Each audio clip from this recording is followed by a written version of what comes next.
him. Wicked Supreme, when he's not shitting me in chat, he's a really cool guy. But like, we agree on like 98% of issues. We're not gonna like, we're just not gonna be arguing about much, you know. We need more like Fuentes's or Lauren Southerns or even Mr. Girls or Labs or whatever. Counterpoints is good. Counterpoints is like the one guy we've got that's like a good guy. Counterpoints is probably the star person I have right now that stands in opposition to me for disagreement. Rob is okay, but like the bad faith and the hardcore debate tactics are a little obnoxious. Sneeko is pretty good. Sneeko has the capability to be good. He was better earlier on, but now it's just a little bit more like that's the Matrix, that's the Matrix, that's the Matrix, that's the Matrix, that's the Matrix, that's the, and it's just like, okay. Counterpoints is good, but the problem with the problem too is that like I have to get you guys to chill the on your hate threads. You guys get so mad at people, and I think sometimes it drives away some people because they don't want to, because nobody wants like a thread with like 200 comments saying this is like the dumbest motherfucker in the world, and then it's like, okay, well, Zerka's okay content. He's just pretty overwhelming. Zerka's good. I think Zerka and Counterpoints are like our two star figures right now in terms of people that like can disagree with us but don't get like super ass mad. Like Counterpoints is a cool dude. He's not gonna get like ass mad over anything.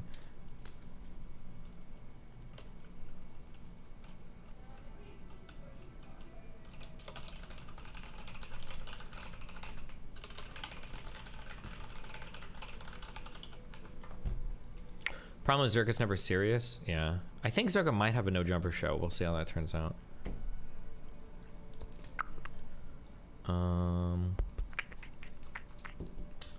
Keffels, are we leaving her in the dust? It's trans stuff is too much for me. I just can't do it. It's not worth it. Aaron and Pixie are okay. Aaron and Pixie are pretty decent disagreeers, but again, chat gets like really fucking nasty about it. What about Ryan Dawson? It's too much. I just don't want to do like the ultra conspiracy brain people. It's like too much. Like normal conservatives are already ultra conspiracy brained. Like going even further in that direction is like so fucking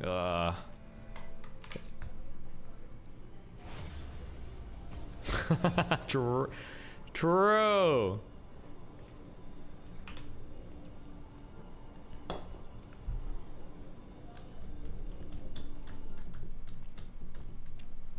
You should chat with some Zoomer conservative essayists like this girl.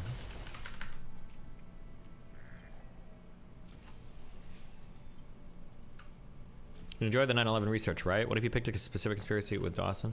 The 9/11 research was fun, but it was because I was engaging with Sneeko and Fuentes, I think.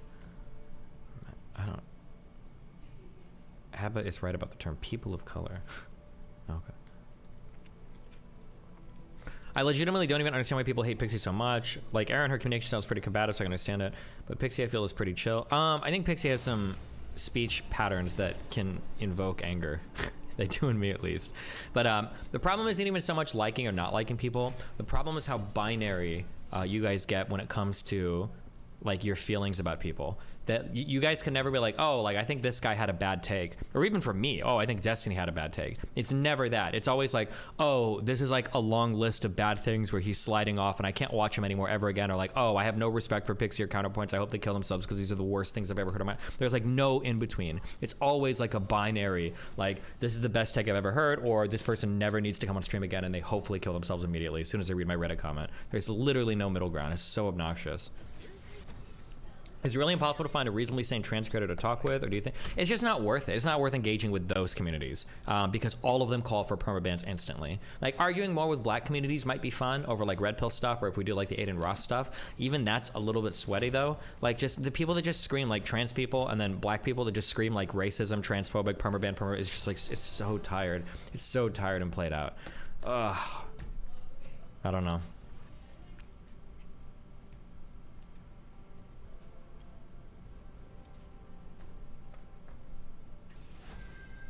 Do you like the Ayla content you've done? Yes. But Ayla runs into the same problem. Oh, I have Ayla content we can do actually. It would be really fun to go over her surveys. The problem with Ayla is that like I'm pretty sure that we're gonna agree on most things, and like we chat and it's interesting to kind of get into the weeds in it, but there's not gonna be much like argumentation there. It would be interesting to find something that I super disagree with her. Actually, no, actually it wouldn't even be interesting because I think we're both relatively reasonable people, so we'd probably resolve it pretty quickly. She's not enough of like an asshole like Pisco is.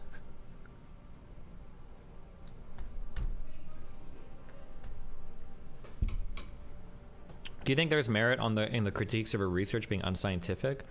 Not a little bit, but not really. I mean, like, I think she's pretty honest about like the limitations of her research and what she does to counter certain things. The problem is most people see her research and most of the critiques are either like no cross-section sample size or internet survey LOL. And it's like, what are you supposed to do to engage with that, right?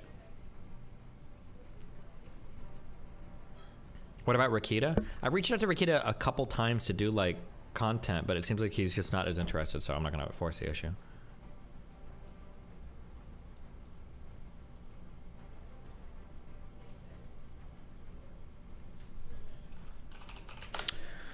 Yeah, the convos with Brenna Wu. Yeah, Brenna Wu is interesting, but again, it's going to be we're gonna agree on most things.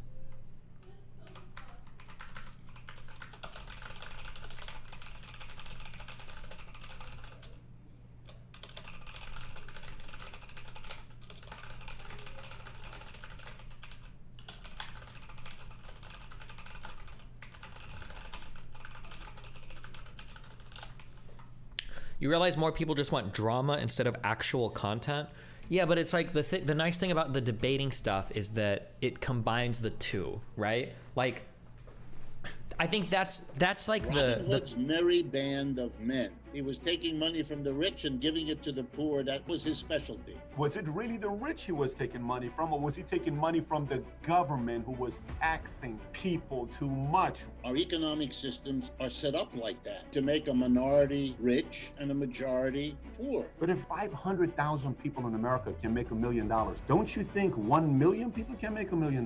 No. You don't believe that? No, not for 1 minute. There's a reason that Bezos is the richest man in the world and the Walmart family is the richest in the world. Amazon doesn't have competition? Tell me one thing that's overpriced on Amazon. They want profit because that's their reward. I get that. You want to paint me as an advocate of the government. I'm not. Thank God, man, because we're on the same page there. Who's against rich people? Bernie? I'll freaking vote for this guy. Suppose we had, here it comes, a different economic arrangement.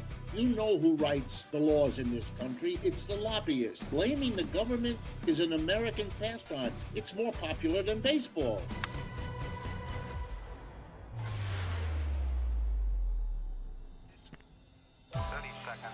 Did you ever think you would make it? I feel I'm so close I could taste sweet victory. I know this life meant for me. Yeah, why would you bet on Goliath when we got Bet David? Valuetainment, giving values contagious. This world of entrepreneurs, we over 12 books. He's got a new one that comes out. I will put the link below. He is a professor and has taught economics at the University of Massachusetts Amherst. He's taught economics at Yale, City University of New York, University of Utah, University of Paris. He got his bachelor's magna cum laude in history from Harvard in 1963. Master's from Stanford, PhD from Yale, and he has an issue with those who love capitalism. So I figured we bring him on and see if we can have a friendly debate here about capitalism and socialism. So Richard, thanks for being a guest on Valuetainment. My pleasure. Thanks for inviting me. So Richard, I mean, the short name for Richard is Rich. Why does Rich hate rich people? What is it with you, Rich? I'm trying to figure you out.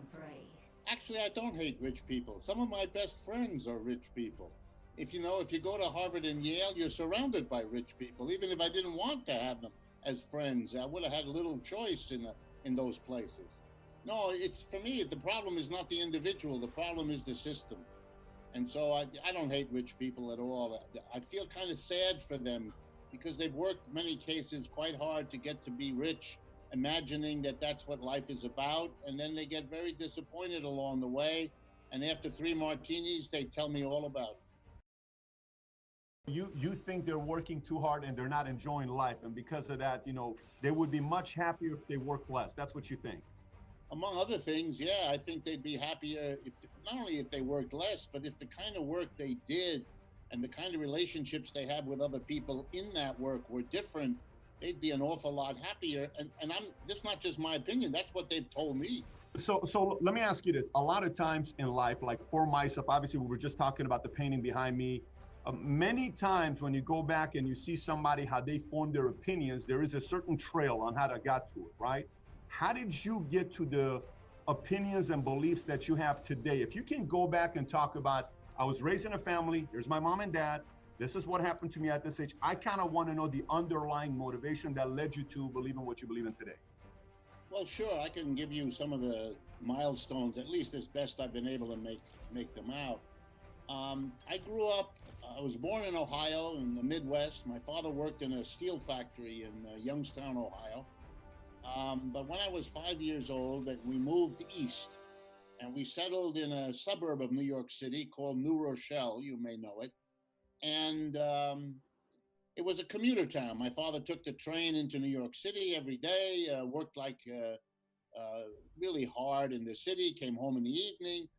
Most of the people in New Rochelle were commuters like him. And so the train took about 35 minutes to get from New Rochelle into Grand Central Station. And when I went with my father, very important, we would pass on this train through Harlem, that part of New York City. And, you know, looking like as a youngster, looking out the window, it was very easy for me to see two things. One, the people whose apartments, by the way, were often no more than 4, 5, 6 feet from where the train passed. I could see into their apartments because that's where the level of the train was. And I could see two things. One, that they were very poor. And number two, that they were black. These were very clear signs. Even a little kid could figure that out.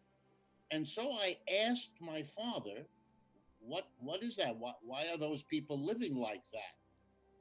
And my father, who was mostly a distant father and didn't give me all that much time, somehow felt that this was an important question and gave me a level of attention and concern that I'm sure was the most valuable thing about all of this. But he also explained to me that we live in a society which is fundamentally unfair to an awful lot of people. And for example, those poor people living crowded in those not real nice looking apartments, those are among the kinds of people that are not well treated, not given a fair shake in life. And I listened to him the way a child does. But, you know, I went with him fairly often. He did take me. How old were you at that time when he told you this? I'm curious. I would say I was probably 9, 10, Oh, wow. 11 years of age. Very interesting. Yeah. And, you know, I think I half understood what he was talking about. I loved the attention. And so, you know, the way children do, the next time we went into New York, I made sure at around the same time to ask a variation of the same question so that we would have this conversation, which I very much enjoyed. And then, you know, as I grew older, I began to get interested in basically understanding, you know, the basic questions. And came to me, why are some nations rich and other ones poor? Why are some people rich and others poor? Why is the quality of life so different? New Rochelle is a suburb that has very poor and very rich people and a good number in between.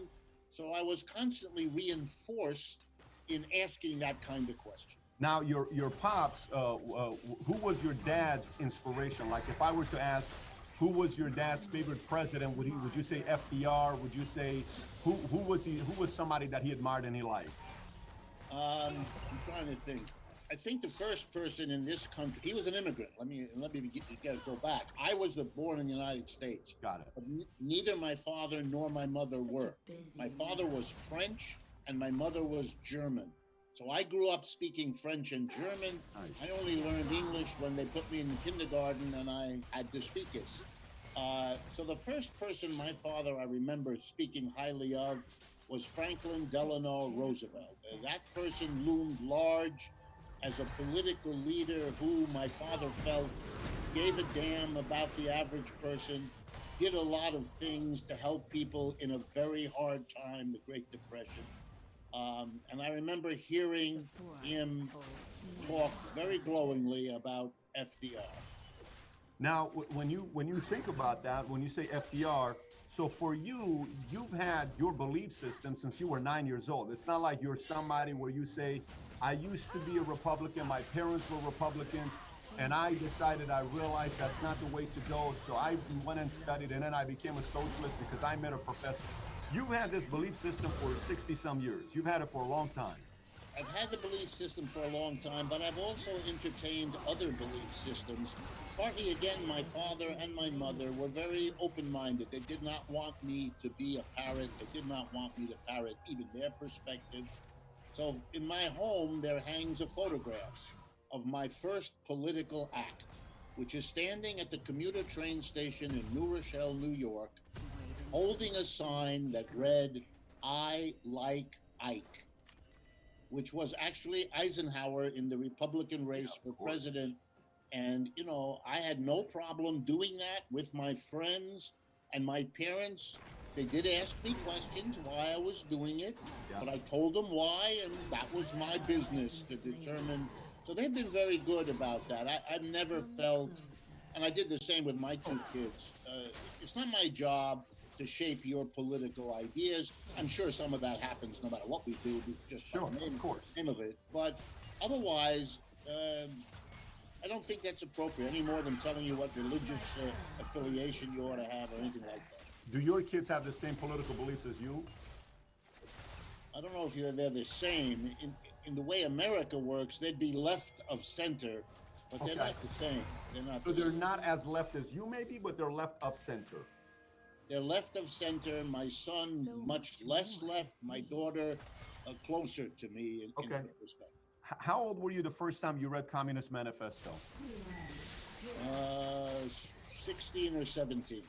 So did a school teacher give it, or did your pops or mom say read the book? My father told me this is an important book for you to read. Given your interests, given your questions, given our conversations, you know, here you're getting something that is very European. For someone who's been through the European schooling That's the weird system, thing. the American system was a continuing shock. Yeah. The fact that give you an example. When I was young, when I went to high school, 9th grade, the first time, the way high school is set up in New York State, my father asked me about my classes in Latin and Greek. So I answered my father, there are no classes in Latin and Greek in my high school. He didn't believe me. He said, oh, you must be mistaken. The next day he went into the school with me, barged right into the principal's office. He was polite and all that, but he said, look, I want to talk to you about Latin and Greek. And the principal was a very nice guy. He brought me in there, so I, of course, had to be witness to all this. The principal said, we have never taught Greek in this high school, at least in the years I've been the principal. And we don't teach Latin unless four or more sets of parents were to demand it. If Four or more? 4 or more. If 4 or more want it, we will get a part-time teacher to offer it. My father then went around, found another 3 parents, and I learned Latin in school, but in a class of 4 students, because there were only that many parents. I mean, my father stopped when he got 4, but that's how I learned. My father was always of the opinion that what was offered to and expected of American high school students was a scandal. It was not serious. For example, he gave me Plato and Aristotle to read. He gave me St. Augustine and Thomas Aquinas. We're not Catholic. It had nothing to do with that.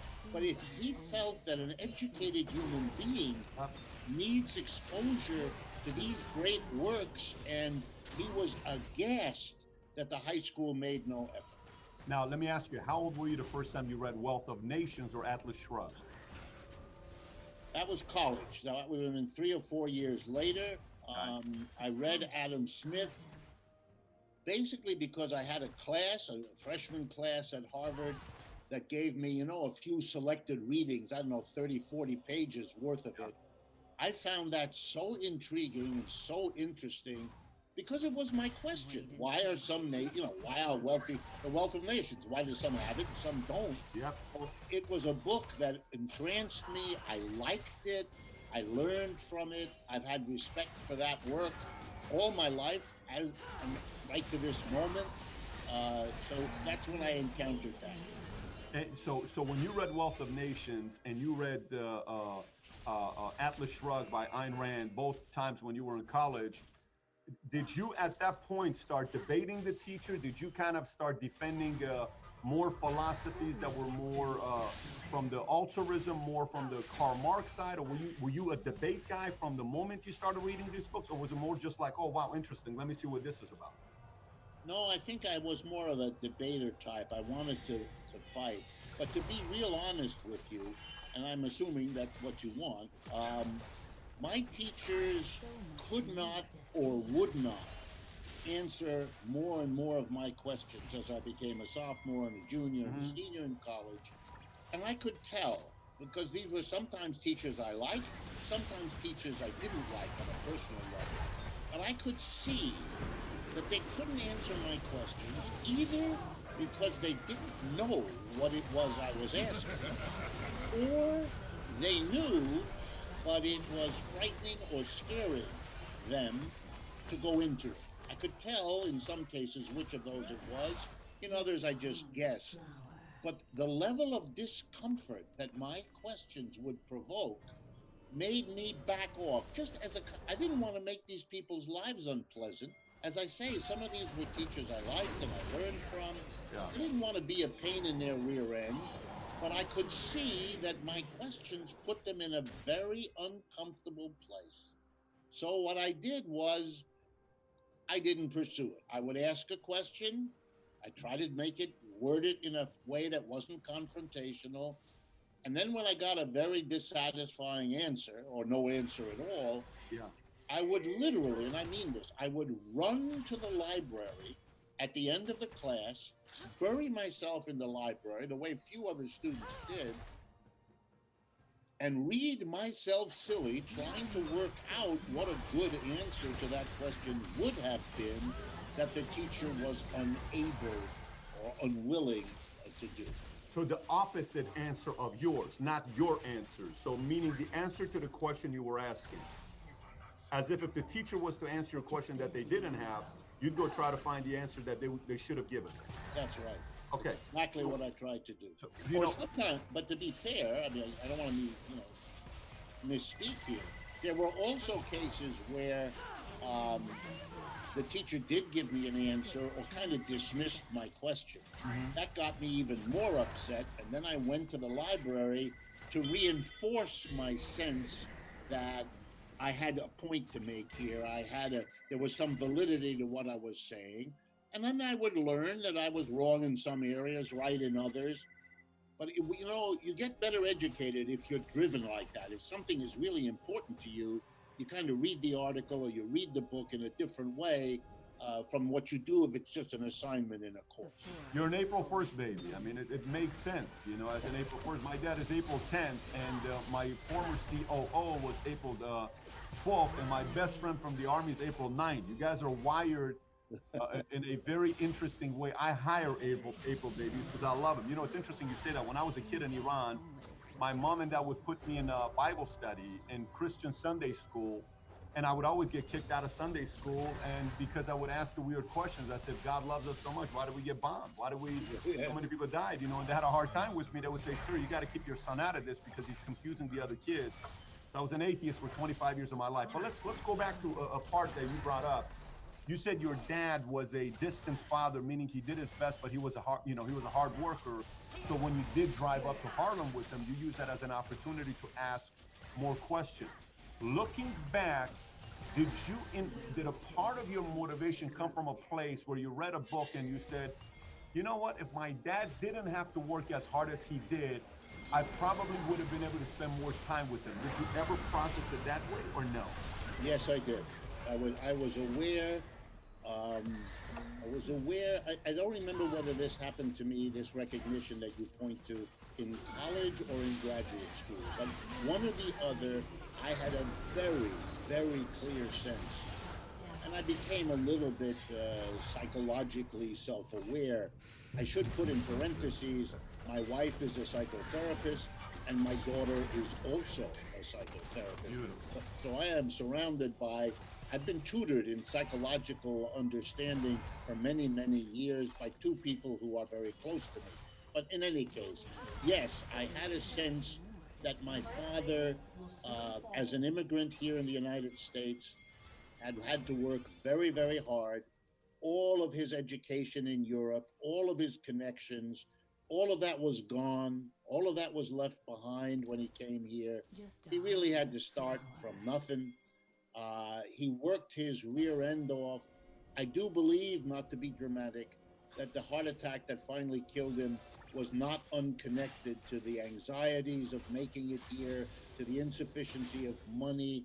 So, yes, I had a personal way of feeling that this system had not treated my father or my mother very well. We were always, as a family, grateful that they could leave Europe and survive and come here. And my parents had an appreciation for the United States because it had saved them the way many others in their family had not been saved. But having said that, and not denying it, the level of education and the level of work imposed on people to even scratch out a basic living, I think it killed him, and I think it harmed him, and it made him less productive to this country than he could have been if he were not treated the way he had been. How old were you when he passed away? Let me see. He died in 1931.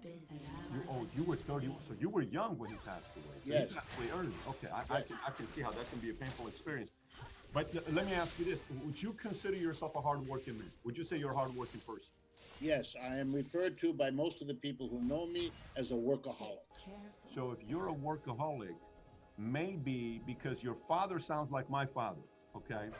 My dad in Iran ran a he ran Nivea and Max Factor. I don't know if you're familiar with those two. You don't look like somebody that puts makeup on every day, but No, but I'm familiar with those brands. so my dad ran Max Factor and Nivea in Iran. In U.S. money, he was making, like comparable to $100,000 a month in Iran. And then he went from Iran when the war happened. Khomeini died 6 weeks later. We escaped. My mother and I and my sister, we went to Germany, lived at a refugee camp, and then we came out here. He had heart attacks after heart attacks, and he worked at a 99-cent store for 15 years in Inglewood, California. Okay. Right. And you know how it is, a father-son relationship. It sounds like you love your father as well. I had a very good, till today he's still alive. Got knock on wood, he's still with us here. One of the things that I saw, if my dad was born here, my dad would have been a very, very successful man. But sometimes one of the best things he did is bringing me here. So maybe your dad's example to you is why you ended up becoming who you are today. By having that work ethic being passed down to you, Absolutely. where you're just, his legacy is continuing through you. Yep. And I think that that's something that happened long ago and happens on very deep levels that you're only barely aware of and that you certainly cannot control, or at least I can't. Sure. But I'm not upset about it. I really like my father, and I'm grateful for all the things that he did for me. So now let's go into philosophy. This was very helpful because this kind of gave me an idea about your background, parents, and the viewer can also get an idea about where you're at and how you came to a conclusion. So you say why are some people, I've asked this question myself when I was a kid, but you brought it up already 3 times now, so why don't we start there? Why are some people rich and some people poor, according to you? Well, because our economic systems are set up like that. There is no way that a capitalist system of the sort we have could have any other outcome than to make a minority rich and a majority poor. I mean, it's a little bit like sort of understanding the history of economic systems. The major 3 economic systems over the last, several thousand years, at least I'm talking now, Western Europe, North America, and so on. The major 3 were slavery, feudalism, and then capitalism. And there's something all 3 of them have in common. A small number of people sit at the top of this society. In slavery, it's the master. In feudalism, it's the lord. And in capitalism, it's the employer. And a vast majority of people are in the other position. They're the serf, or the slave, or the employee. And it shouldn't surprise you that if you look at slavery, the masters are rich and powerful, and the slaves, by and large, are not. And if you look at feudalism, the lords are rich and powerful, and by and large, the serfs are not. And we live in a capitalist system where, by and large, the employers do really well, relatively, and the employees, well, I'll be nice, not so much. And in order for us not to have the split between rich and poor, whether it's on the level of a region or a nation or inside a small community, we would have to confront whether the effort to overcome the gap between rich and poor is a reasonable objective if you abstract from the economic system that basically produces those things. That's why I said at the beginning, when you asked me the question, do I hate rich people? No, I know they end up like people like me who come from modest circumstances. Very hard not to conclude as you go through life, okay, I see now that there are rich people and poor people, and it isn't hard for me to tell you which I'd rather be. I'd rather be there than over there. But the problem is there aren't enough theirs for everybody who feels that way to get to that point.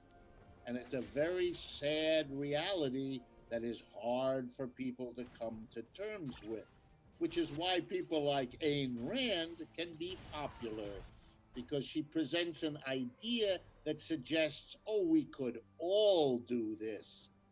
And you don't believe that? Not for 1 minute. Gosh, Richard, come on. Okay, so let's talk about a couple things here that you brought up. And I've watched your debates. I've watched your different things that you've done. So you said slavery, feudalism, and capitalism. Okay, so slavery and feudalism versus capitalism. Slavery and feudalism have one underlying difference between capitalism, because in feudalism and slavery, you don't have a choice. There are no choices. You know, they tell you what to do and you better do it. In capitalism, they tell you what to do and you have a choice. You can say, screw you, I'm leaving you, I resign. You know, a lot of times people think just because somebody is a CEO, they're such a powerful, incredible life that they live and they'll never get fired. But the truth of the matter is, CEOs get fired more often than employees do, because every time an employee leaves a guy or a CEO to another company and takes the trade secrets, that's a form of being fired. Every time a client leaves, it's a form of being fired. So you cannot say feudalism and slavery and compare it to capitalism. That's pretty, today a lot of millennials would say, Richard, you're reaching. That's what they would say to you. Well, let me respond, okay? You remember the story of Robin Hood? Okay, yes, I do. I've watched it many times. Okay. Let me remind you, Robin Hood's merry band of men in the woods, those were runaway serfs. Turns out serfs had a choice. They could stay underneath the lord on the feudal manor where they were probably born, or they could try to break away from that situation. They could run into the forest and join up with Robin Hood. They could get beyond the reach of the lord, whose reach was usually quite limited. They could set themselves out to then become what were called free peasants or yeomen or small farmers. There were, in fact, all kinds of options that they had. They were risky, but, you know, leaving your job in a capitalist economy, that's risky too. In fact, having a job in capitalism is risky. Right now, we've got 35 million people who just got fired. It turns out employment is risky. Slaves also, by the way, ran away. Slaves also made revolts.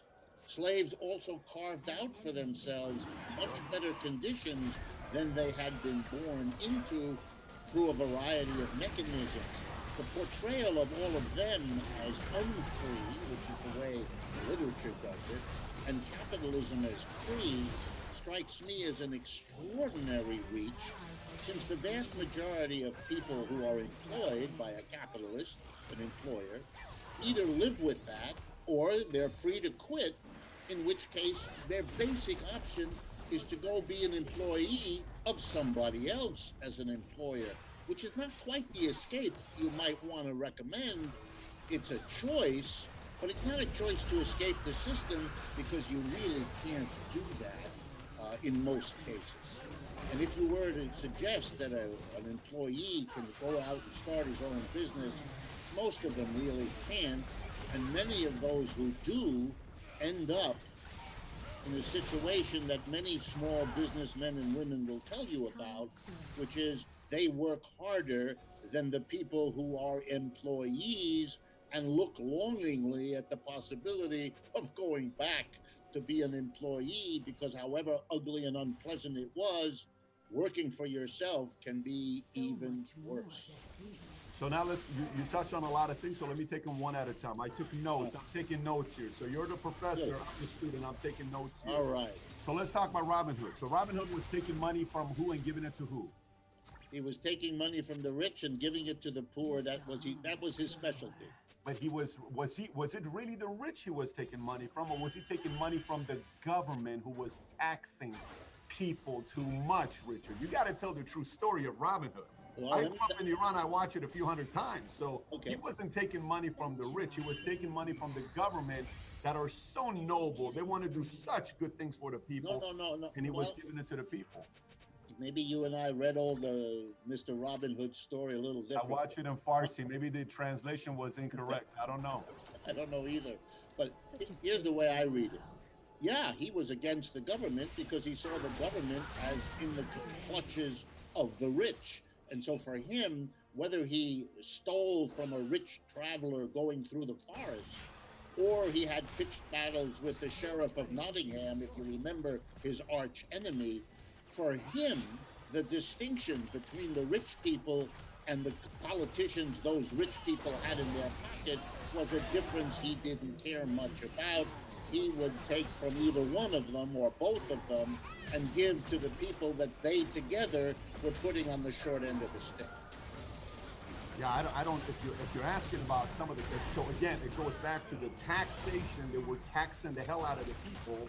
The government was these noble people that eventually a greedy person comes and they've used power. But if there's one part that I get from Robin Hood is the following: you do need laws and you do need lawyers. If you look at China back in 1984, China only had 4 law schools. You know the whole Milton Friedman argument when he says you don't really need laws and just kind of leave it alone. That argument is not going to work 100%. You need law and you need lawyers, right? They had 4 law schools in 1984 and only 2,000 lawyers. And China had to make sure they get laws, or else the powerful businesses without some sort of regulation and laws would abuse other people. So that part, absolutely I agree, because today you're seeing a lot of that taking place in many industries. Whoever can get the best lobbyists that can pay the most money to people that they can control and campaign with, they can pass a lot of the laws. But when you say the rich and the poor, I sometimes wonder what direction you go from there. As far as the people that are employees who cannot be rich, you're saying poor people cannot be rich. Rich, do you know how many people last year filed their taxes that they made $1 million? How many people in America do you think filed taxes that they made $1 million? What do you think that number is? I don't know. Income. What do you think? I'm actually curious to know what you think. Good question. No statistic in my head comes to my mind, but This is from the IRS. It's a government organization that you trust. no. Listen, you want to paint me as an advocate of the government. I'm not. That's not. I don't trust the government. I don't see the government as an Thank independent. God, man, because we're on the same page there. That's Yeah. good to hear. Okay. But So I. how many but I would. last I year made don't- $500,000 million? I don't know what a number is. I actually am curious to know what you think. So you and I are having a drink together. I don't know if you drink. We're having coffee, hot chocolate. We're having a beer. And you're talking, we're shooting the you-know-what. And I say, Richard, how many people last year made $1 million in taxes? What would you say? 4 million. 4 million people, you said, Yeah. made $1 million. Yeah. So the way you did the math was 330 million. You did 1%, a little over 1%. Of the 330 million, half of them can't work because they're kids or they're older. So working employees, we have 150 million people in America that actually work. And out of the 150 million that work, 1% makes around 460. 1% makes 460. If you know how they say you're in the 1%, you make 460. 500,000 people last year filed in their income taxes that they made over $1 million. 500,000. It's not like it's only 18 people. It's not like it's only 62,000 people. It's 500,000 people last year made $1 million in America. If you and I were talking and you were to say, I climbed Mount Everest and I'm the only one that did it after 65 years old, you're the only one. I'd be like, oh my, I could never do it. I have a hard time sometimes climbing my office here, 3 stories. I'm going crazy. You climb Mount Everest. That's impossible. I get that argument that not everybody can climb Mount Everest. But if Richard, 500,000 people in America can make $1 million, don't you think 1 million people can make $1 million? Don't you think more people can make $1 million? No. You don't believe that? No, not for 1 minute. Seriously? Yeah. What's your argument? How do you argue that part, though? So 500,000, Richard, made $1 million last year. Right. It's a lot of people. Right. But in order for there to be 500,000 people who make $1 million, then there have to be an awful lot of people who make very little, which we've always had. Capitalism has always produced and reproduced vast numbers of poor people. As a system, it is very efficient in reproducing vast poverty. It might be nice to focus on the rich at the other end, but they are relatively small in number compared to those who really are having a hard time. And you could, I suppose, blame it on the individual. That would be very convenient for those who are rich, because then they could claim, oh, it's because of me, rather than a system that assigns these roles. But the master knew that the reason he was a master was because his father and mother were masters. And the slave understood that he was... You're saying in the world of business, or you're saying the master who owns slaves? The master who owned slaves. Okay. And the slave understood he was a slave mostly because his mother and father were slaves, and that's how the system reproduced the people. And at the top of capitalism, there is a relatively small class. I went to school with them for 10 years. I really do know them pretty well, and a good number of them are my friends to this day. But that's a self-reproducing group that does let others in from time to time. You got to stop hanging around with Harvard, Yale, and Stanford people. You got to get out and go to Glendale Community College. You got to get out and go to some regular people like us who are not at your level of brilliance and intelligence and your peers at Harvard. You got to come and hang out with us a little. You've been hanging around with too many elitists and powerful people, Richard. Some of us small people are regular people. No, that was over when I was, when I got my PhD at Yale. They always looked at me as somebody who must have been dropped on the floor by his mother at an inopportune moment when he was a baby, because he went in this other direction. You're not supposed to go to become a critic of capitalism if you go to Harvard, Stanford, and Yale. If you're not familiar, let me assure you that my teachers, with very, very few exceptions, were cheerleaders for capitalism. Every time. What year is this? What year is this? What year is this? I entered Harvard in 1959, and I finished my education at Yale in 1970. That makes sense. A lot has changed in 50 years. But I've been a professor at those and other universities ever since, and in my humble opinion, nothing has changed. It is the same today. I mean, I go around the country, I speak every year in, 20, 25 college and university settings, from state schools and community colleges all up to private universities. And the combination of ignorance, there's no nice way to say this, the combination of ignorance about capitalism and socialism and all these kinds of questions, and the combination of that ignorance for many, and a kind of weird confidence in a point of view for which they have no support at all, teaches me, since these are perfectly nice and intelligent people, that this remains a taboo topic for most kids. They do not, as they go through college, whether it's community college or a university, they are not exposed. They can't be to anybody who takes this stuff, the critique of capitalism, seriously. They're just not given the opportunity. By the way, half the time they invite me, it's precisely to kind of open a little space in a curriculum that would otherwise not touch it. I don't know about that. I think I went to Harvard for a OPM program, meaning an owner president management program. It's like a 3-week program you go to, Right. and you have to do a certain amount of dollars per year to qualify for it. So I went to it, and it was the time where Trump and Hillary were debating. Okay. Right. And so in one of the halls, this is, we're opening up the debate. Teachers showed up, professors showed up, everybody showed up. And I was just going there, and I'll sit in the corner just to watch to see what happens. Richard, 100% of people hate it passionately. Your favorite person in the world that you have a painting on the wall right next to you, President Trump. They hate it. They hated President Trump, and they were all like bowing down to how amazing, Hillary Clinton was. I'm talking 500-600 people, and I'm just like sitting there watching, and I'm like, wow, this is pretty. And this is a guy that voted for Clinton, and this is a guy that voted on the left and the right, and he's a registered independent today. So I'm watching these guys, I'm like, wow, this is pretty wild. So now when I hire people and then they come from schools, they come out of UCLA, if they come out of Harvard, if they come out of Berkeley, it's obviously where Berkeley's at. If they come a lot of these schools, even Yale, the reason why a Sanders was able to get as much traction as he did is a byproduct of the last 30 years. Socialism's getting a lot of through education and school, and a lot of socialists are able to pass their agenda to kids, and kids are thinking about it. You're seeing that. It's not like I'm the first person that's telling you this. So Stop, Patrick. I don't agree with that. You don't agree with the fact that the spirit of socialism is in universities today? Absolutely. Let me explain to you what I mean. First of all, I don't like Hillary Clinton. I would not have bowed down to Hillary Clinton then. I wouldn't do it now. She is, for me, the other side of the same coin that Mr. Trump is on the other side of, and I don't want that coin, neither the one side nor the other. A socialist perspective, as far as I understand it, has finds the distinction between those two of them minimal.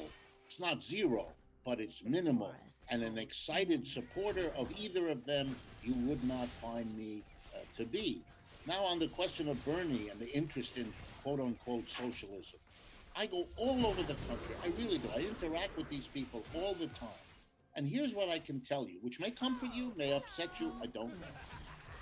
They are not pro-socialist, whatever they say on their polls. What they are is bitter and angry that what they took to be the promise of capitalism isn't available to them. They are loaded up with debt going through their college. The quality and quantity of jobs they can get with their BA is worse than it's ever been. They were led to expect by their parents, by their minister, by the community they grew up in, a set of opportunities that are fast disappearing. And they know it from talking to one another. They feel, to be blunt, betrayed by capitalism. That's what they're saying when they say, well, what's wrong with socialism? Because it really isn't that socialism has captured them or that they even know much about it. It's their way of giving the finger. I agree with what you just capitalism. said. I actually agree with what you just said. And I totally agree with what you just said. But this is the part I agree with. Let me explain. So you said it's not that, how nowadays they say people don't vote for somebody, they vote against somebody. You've heard this before your entire career. Okay. Yes. So they're bitter at capitalism. Okay. So now go to capitalism. So now the next question I'll be asking you is what is the definition of capitalism to you? Because you went straight from capitalism to college debt. That college debt is not capitalism. College debt is controlled by the government being able to push every debt through them to find a way to make more money. College could be 1/6 of a cost what it is today. When you got a Harvard University sitting on $40 billion of endowment, and they took an $8.55 million check from the government just 2 months ago because of coronavirus, and they're sitting on $40 billion. Colleges are more expensive because of government, if you look at that. Debt is higher due to government.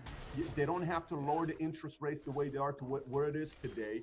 Giving money away constantly to bail people out, that's the government's ties. That's not a capitalistic system. A true capitalistic system is not the involvement of the government trying to bail out some of these too big to fail companies. So I'm not coming from a place of let's go bail out another of these big companies and let's not prevent them from going out of business. If they screw up, they should go out of business. But that's not capitalism. That is and I'll finish up and I'll give you turn it over to you. That is a interpretation of these teachers who have jobs making 49 grand a year, 62,000 a year, 82,000 a year if they're professors or maybe higher ups, private school. Most teachers, don't make a lot of money. They make 36,000, 40,000. I don't see teachers getting up saying, capitalism's awesome, guys. I don't see that. I see teachers for 16 years saying how bad capitalism is and how bad rich people are because they're not the happiest people in the world. 16 years later, these 22-year-old kids are like, dude, these rich people suck and capitalism sucks. Who's against rich people? Bernie? I'll freaking vote for this guy. That's how I see the process in taking place. What do you think? Good. I'm glad you put it that way. So let me tell you how and why I disagree with what you said. I find it somewhere between amusing and ironic that the defenders of capitalism have had to resort, particularly in recent decades, to what I take to be a hustle. It's like selling you snake oil medicine that's going to cure you of everything. Here's the hustle. When there's unemployment in this country, it's because the employer has fired you. When you lose your home, it's because the bank or the lender has foreclosed on you. So when you have a system that periodically, every 4 to 7 years, has a crash, in which millions of people are thrown out of work, the instability of capitalism is stupefying, or it produces enormous inequality, which these days is also stupefying, you run the risk that people will in fact turn against the system that they've been told is what they are living in, namely capitalism. So it was a smart move. Hustler is a mixed thing, good or bad. It was a good hustle to say, hey, given our system, it's going to piss off an awful lot of people. We need to train those people to blame something other than the system. And the target that was chosen, and this is very old, is the government. So you have this phenomenon in America. Unemployed people don't blame the employer who fired them. They blame instead the government. They find something that they can point to that the government is the bad guy lying behind and causing the nice employer to fire me, or the nice banker to dispossess me of my home and destroy my family and all the rest of it. This remarkable, and Ayn Rand is obviously with all of this notion that the government is the bad guy, which neatly avoids the question, gee, why would the government be the bad guy? Is that intrinsic to government? Some people say yes. Well, historically, they've been the bad guy. Historically and in the present. I mean, the blaming the government is an American pastime. It's more popular than baseball. I lived in Iran, we said it. I lived in Germany, they said it. The government historically has been the biggest bully in the world. That is proven. No, careful. It has been said by people who want the blame for a system failure not to go on the system. No, that's a bit of a hustle. I would explain what the government does because of who controls the government, who has the predominant influence. Governments do what they are pressed to do. You know who writes the laws in this country. It's the lobbyists. And you know, I hope you know, that 90% of lobbyists come from capitalist enterprises. Nobody else can afford it. You know, the big donations come from the richest people who are enriched mostly by big business, etc., etc. The government is the agent, not of all of us, but of those of us who have the ability to shape and influence what the government does. Blaming the government is very useful to get the capitalist system off the hook, but I don't take that seriously. For me, the government is another arm of the system. The system works, some of its magic through private enterprise, and some of its magic through the government's shaping and interaction.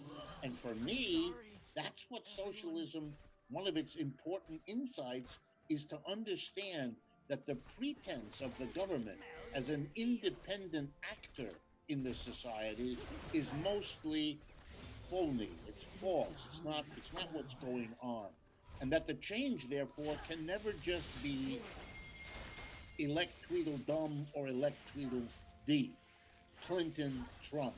Yes, they're different, but in many ways they're the same. I don't know if you saw it a few years ago. Nancy Pelosi was giving a talk somewhere in a college, and a young man, raised his hand and asked her about socialism. And you could tell, the video was right on her, she was very perplexed. And she looked kind of befuddled, took a few extra seconds, and then looked at the young man perfectly nicely and said, I really don't know what you're referring to. We are all capitalists now. I've seen that. Yeah, perfect. I couldn't have said it better myself. That's exactly right. Capitalism has two political parties in the United States. What's your point, though? What's your point with that? The point is that the government should not be made the fall guy. It's not appropriate. The government is not an independent actor. Not the fall guy. It's not the fall guy. That's not what I'm saying. Let me explain what I mean by being Okay. a fall. By the way, Richard, historically, you cannot dispute the fact that government's not bullying. I mean, you can't dispute that. I understand today, some people are massive corporations. They can push people around. They can censor people. They can do a lot of things today. No one's disputing that part. But what I'm talking about is with you talking about the power government pushes around and some things they do. So earlier you said you're also not a government guy. Now you're saying it's an escape that the capitalists use to blame it all on governments. So let me ask you this question. What is the only way I can have a monopoly? With the help of who? What is the only way I can have a monopoly? Can I have a monopoly all by myself? Is it possible for me to build a business and be the biggest and have a monopoly all by myself? Or do I need someone's help?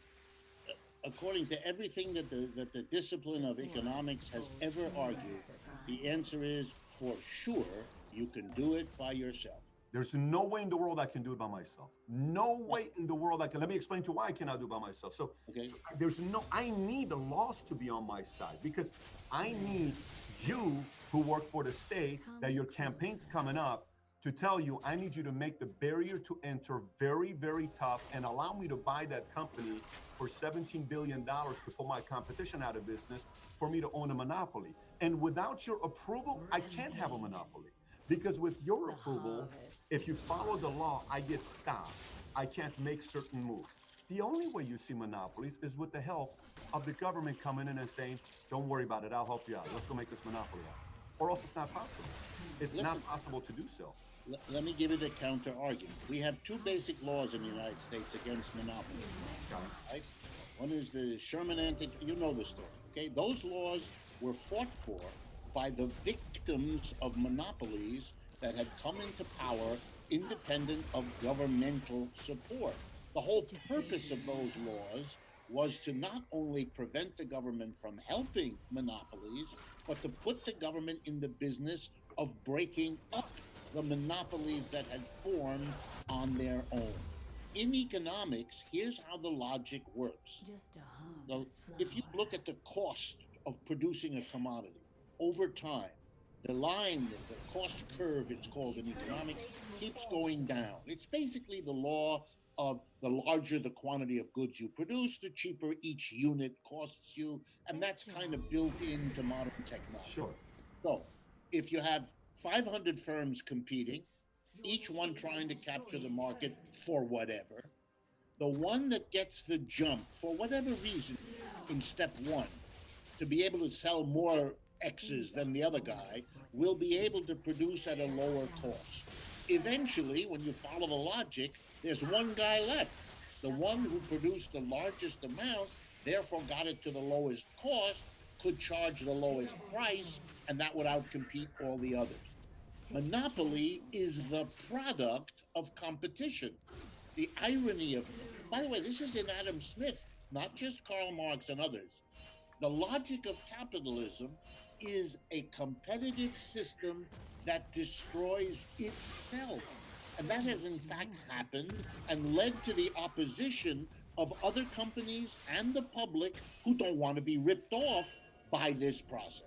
Can you elaborate and define destroys itself? What does destroys itself mean? Like a company, I'm competing and then I get too casual, too lazy, somebody else comes and destroys me? Is that what you're saying? No. This is a situation where there's 500 companies producing, I don't know, potato chips. Okay. And one of them comes across a new kind of potato and it goes better, so he can sell more potato chips than the next guy. Because he can sell 10 million bags instead of 2 million bags, he can produce potato chips at less per bag than it costs the other guys who produce a smaller amount. So because he can produce at a lower cost, he drops the price. That swings the demand over to his product and away from the others who can't afford to match him because they don't have the low cost since they don't have the big output. Eventually, one guy is able to get the entire market and he will produce at the lowest possible price and the lowest possible cost. The others go out of business because at the price he charges, close to what his cost is, they can't compete. And so he's left all alone. Once that moment is reached, once he has no more competitors, then he can begin to jack up the price because you don't have anywhere else. Give me one example. Give me one example of that today.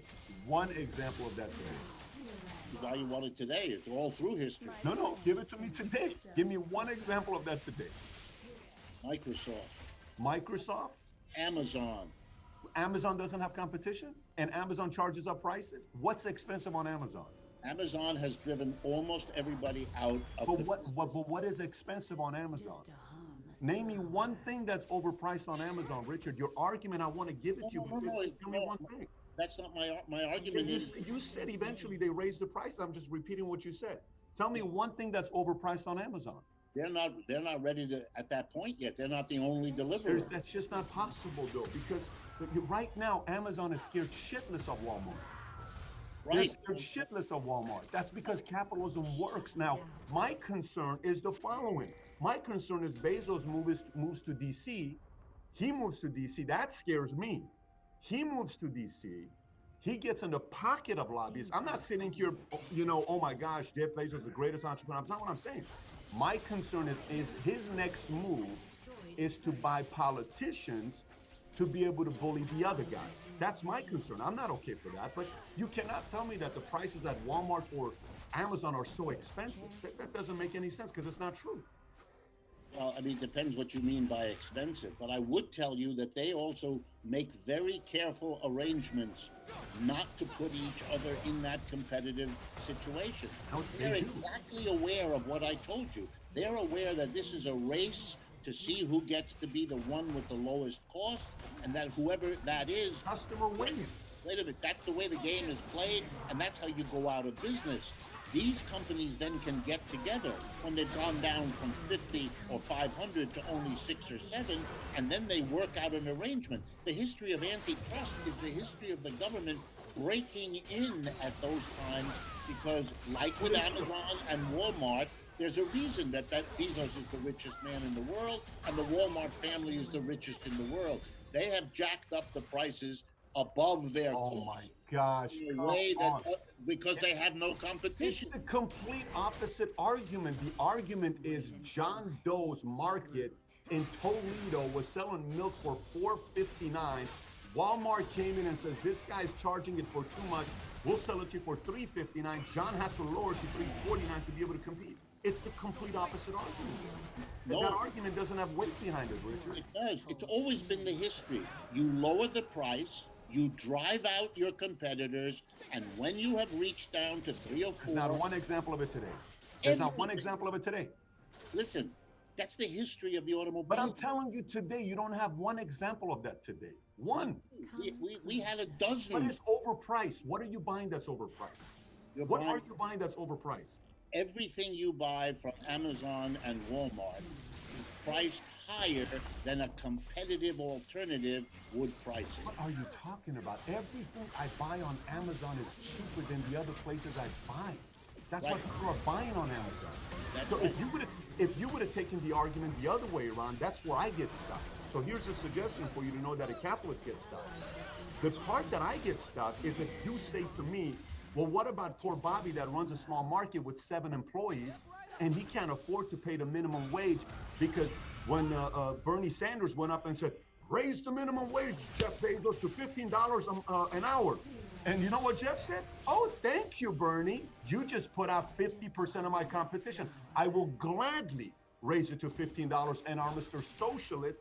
Thank you for eliminating my competition. Why? Because none of my competitors in Toledo, Kansas can raise the minimum wage for 15 bucks an hour because it's impossible. He officially put people out of business. The argument that you could have made for me to say that makes sense is, what does that Joey do that runs a small market? How do I help that guy out? Him and his wife have been running that business for 6 years now. They're passing on to their kids. That place has got, my dad worked at a 99 cents store. People would come, they knew David. I once gave a talk in front of a couple thousand people, and I kept talking about my dad, David, and where the 99 cent store was on Englewood. And he says, what does David look like? I said, like this. He says, I went to David every week. It was an emotional moment for me because it's like they wanted to go to him. There is an argument there, but there is no argument on prices going up today. That argument doesn't have weight today. I think it always did. That's why we have. Not today. Sure, it does. It's the same argument that has existed all through the history of. Not today, though. Not today. Where today? What is expensive today? Let's. Everything that you buy is expensive because you're an economy that has been monopolized now for decades. I don't know about monopolized. Well, I don't know about monopolized. How many competitors to Amazon do you think there are? Depends on what product you're talking about. If you're In talking general. about Prime, if you're talking general. about their... In general, most people these days are buying online from a very small number of general providers. Yeah, And that's what providers- I like I said to you, I am concerned about Amazon moving to DC to hire the best lobbyists and pay them the best money to make it harder for small business owners to compete them with the help of government. But you're then just jumping into the story at a particular moment. Amazon understood. First, it has to destroy all the little department stores and everything that they've done, just like Walmart. One as a deliverer, the other one as a brick and mortar. Okay? They did that over the last 40 years in cooperation with the People's Republic of China, for whom they became the mass distributor. They took care of wiping out 9/10 of their competition. Now they have a de facto monopoly. They want to, and they can in many areas, raise prices above cost because they have no competitor. But let me finish, there's a risk. There's a risk that people like you and people like me become critics, and that we can reach the victims who are overpaying with our criticism about their operating a monopoly. They know that. How do they deal with that? Buy the Washington Post if you're Jeffrey Bezos. Put yourself in a position to shape the narrative so that you can now get the government to do what capitalists always want the government to do, namely to reinforce, to protect, and to extend whatever their needs are. And in this case, it's the need to perpetuate a monopoly position they were able to acquire. That's what they do. I agree. So then the core issue, Richard, here becomes the issue that that goes even deeper that I think about is the issue becomes our current election system and the model doesn't work. If I can buy my congressmen, my senators, my governors, my politicians, my presidents, if I can buy them, guess who controls them? There's these big, too big to fail companies that can go around and push their weight around. They can control them. You're saying not true? No, I agree on that. I couldn't agree more. So let me ask you this. You're somebody that's well-read. You've been around. You have way more experience on this than me. What is an alternative to the model that we have today where politicians can't be bought? How do you fix that? I'm curious. Well, I think you have to change the system at the base. You're not going to change it. We've tried every reform imaginable. Those folks get around them, they evade them, they weaken them, they repeal them. For me, the fundamental issue is the way we've organized the economy. And that goes back to the beginning of our conversation, Patrick. If you have a small number of people who are employers, grabbing all the profit into their hand, and the vast majority of people are wage earners, you've set yourself up to fail. Those minorities precisely because they are a minority. Employers are a small, special interest minority group in our society. They want profit because that's their reward. I get that. So they do what's useful to them. You ever ran a business? Have you ever ran a business? Yeah, but let me just finish. So they buy politicians because that's part of what you do to be a successful capitalist. Suppose, just to answer your question, suppose the way business was organized wasn't hierarchical. An owner, a board of directors at the top, a tiny group, making all the basic decisions and telling the vast majority of employees where to stand, where to sit, when to come, where to go, and keeping the product of their labor at the end of the day.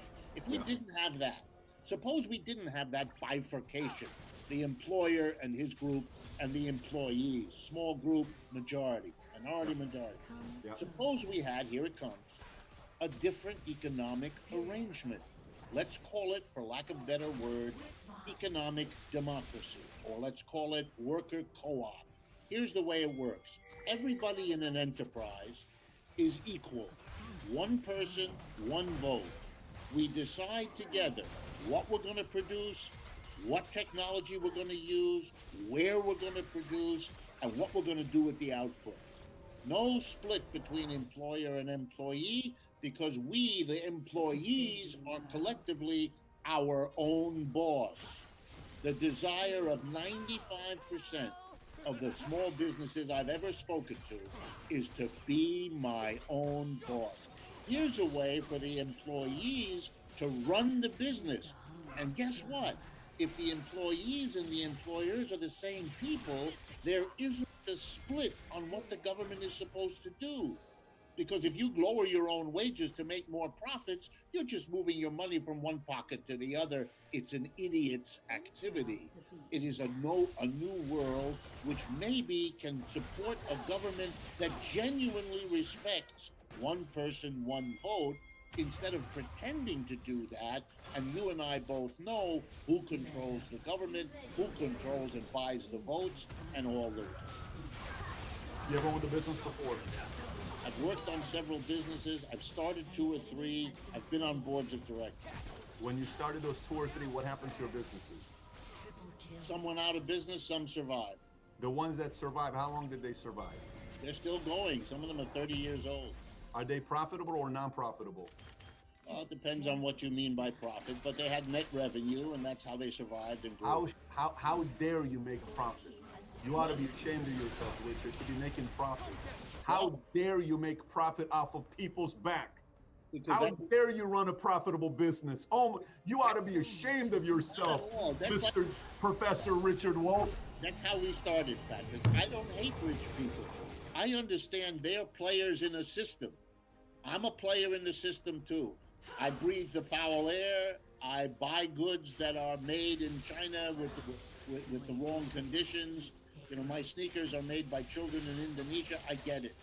I try to avoid patronizing them. But yeah, I'm part of this. I don't see a problem with that. That's why I'm criticism of the system. I don't want to be in it either. But what's wrong? Okay, let me ask you a different question. Are you in your house or are you in your at a different building? In your house? In my house. Who chose the paint on your wall? Who chose it? My wife and I. Your wife and you? Okay, who chose the if I come to your house and I walk around the sofas and the couches, who picked it? Who chose it? Both of you? Yeah. What did she pick and you didn't pick? Who's a better cook, you or her? Honestly, I think me. Make sure she doesn't see this, by the way. Oh, she's sitting in the next room, she's hearing all of this. Okay, all good. What's her name, by the way? Harriet. Harriet. Hello, Harriet. Anyway, so you are a better cook than she is, right? Yeah, because in my house where I grew up, we couldn't go in the kitchen. The kitchen was the kingdom of my mother, and only she could do anything in there. Her husband, my father, couldn't get in there either. That was her. I don't think that's fair. I don't think so either. But you know what it does? It makes the children, like my sister and I, very eager to be and work in the kitchen. Wow, you just explained capitalism. Yeah. You just explained capitalism. You just explained the structure of corporation. Your mother was the chairman of the board in the kitchen, And she told you guys you got to earn your way to get in the kitchen. You worked your tail off to learn, and now you're a better cook than Harriet. Congratulations for capitalism. I wish she had done what you said. I wish she had said you could earn your way. But she was a real capitalist. You weren't getting in. I love your mother. Your mother, no matter how hard you worked, you weren't getting into the chosen circle. And that is, you're right, that is capitalism. You are as well, though. You are a capitalist because when you cook, you said you're a better cook than your wife. So if your wife says to you, honey, this, not 7 minutes, put it for 20 minutes, are you going to listen to her? Well, it depends. If she has a good point to make, I'd have to take it seriously. But I would. You could consider it. But who's the final decision maker of the food that you're going to cook? It's a consensus. No, it's not. You're the chairman of the board of the food. No, I'm not. But my wife would enjoy this because she would recognize that your need, for example, to have somebody be the chairman, that's your accommodation. I understand that's how this system works, but that's why I'm against it. I mean, I'm giving you a hard time, but the point I'm trying to make is the fact that somebody needs to make the decision. You know, one night I rented out, where were we? Were we in Yucca Valley? I rented this house. And we went out and I said, guys, we got to come up with a code of honor. We're running the sales office. And I said, we got to come up with a code of honor on how we run this office. So I rent this place. We go out. I'm hoping we're going to finish early so we can play some games. We had foosball table, pool table, movies. We go out there and we said, we're going to come up with what's got to be written as a code. Okay. We're going through this. And all of a sudden, one guy, Philip, he says, what? We have to use what? He says, we have to use parliamentary law. 100% of people have to agree on what the code's got to be. And we're sitting, I'm like, okay, let me allow them to make this decision for themselves. So it's like a buy-in. Let me be this incredible leader that brings everyone together. Do you know what time we went to sleep? I'm not going to say it. I'm going to let him tell you. Mario, what time did we go to sleep? 6 in the morning. Okay. 6 in the morning. I had a movie for them to watch. Here's the point I'm trying to make. From my experience, my small 41 years of living, from Glendale Community College guy, okay? I'm a guy that's a regular guy. From my experience, someone has to be in charge to make the decisions. It's very challenging to put it a collective. Someone has to be a shot caller at the end. And typically, the most hated guy right now, everybody's watching and talking about the Michael Jordan documentary, The Last Dance. You know who's getting the most criticism right now? One guy, Michael Jordan. Why? Because he was the shot caller. And a lot of people don't like that. But that's just kind of how things work when somebody leads. So what are your thoughts? I'll let you kind of rebuttal to that. A long time ago, we believed that in order for any society to exist and function, there had to be the guy who makes the decision, and we called him the king, or the emperor, or the czar, or whatever. And then a time came in human history where the mass of us got sick and tired of being the subject, having to live with the decisions made by this clown at the top, or even worse, by his, son or daughter, who gets to be the next clown at the top. And so we said, no more monarchy, no more.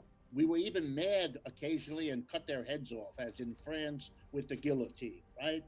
And people said, you can't do that. There has to be somebody at the top, the one who talks to God, or whatever they thought had to be.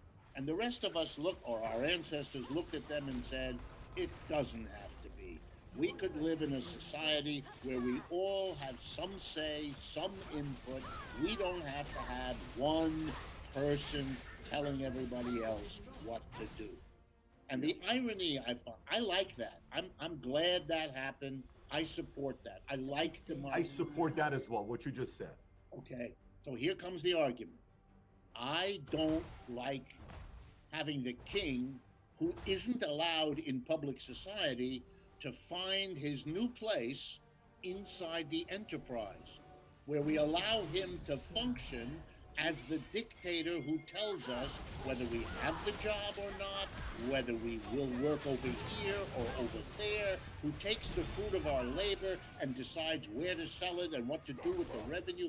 Why are we allowing kingdoms inside the enterprise when we have declared them unacceptable outside? And yeah, There'll be adjustments. There were adjustments when you didn't have the king. It took us a while to learn a little bit with all the imperfections of how to quote unquote govern ourselves. We will do the same inside the enterprise. Since it is my judgment, and I'm running out of time here, but it's my judgment that what socialism really is not about the government. That was 19th and 20th century socialism. 21st century socialism, it's about the enterprise. It's about democratizing the enterprise, getting rid of the kings that imagine themselves inside the enterprise. And that kind of a socialism from the bottom up will be extremely attractive to the people who are discovering that capitalism has betrayed the hopes they had felt would be satisfied by capitalism, but isn't anymore. What you just described right there was China. The last part of what we're doing right now is speed round. I'm going to give you a name. Tell me the first thing that comes to your mind. I'll give you a name. Tell me the first thing that comes to your mind. Jeff Bezos.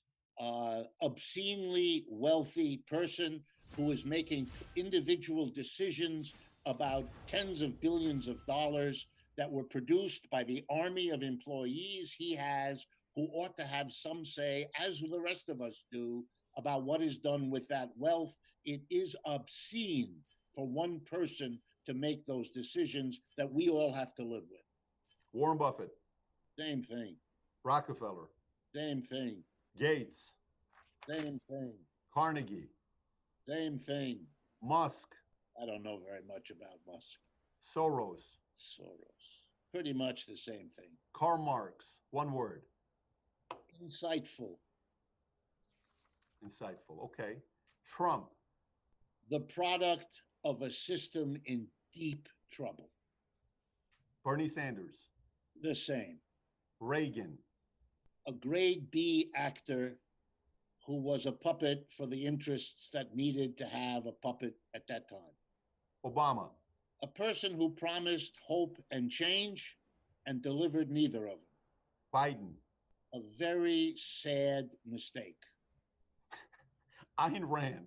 Not a good novelist and an even worse social theorist. Gorbachev.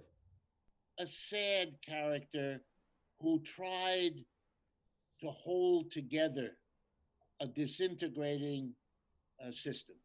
Boris Johnson. A British Trump. Lenin. A brilliant strategist and tactician, but who tried to make a transformation when the conditions to enable it to happen simply weren't there. Castro.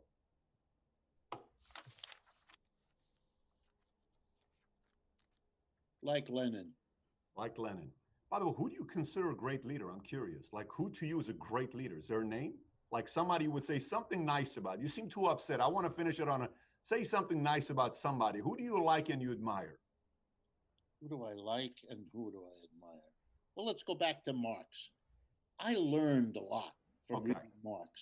I was always amazed that having gone through the elite universities I went through, Harvard, Stanford, and Yale, 10 years of my life in those institutions, I should have been introduced to their work. Not only Marx, of course, but among many important thinkers of the last 2,000 years, and I mean reading the Bible and St. Augustine and Aristotle and Marx. Instead, because my teachers were afraid or caught up in the Cold War, they thought the important thing was to keep me as far away from this Marx character as they could possibly do. Just a footnote.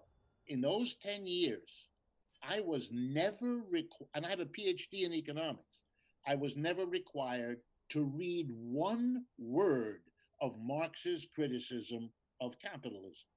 That is a comment on a failed educational system.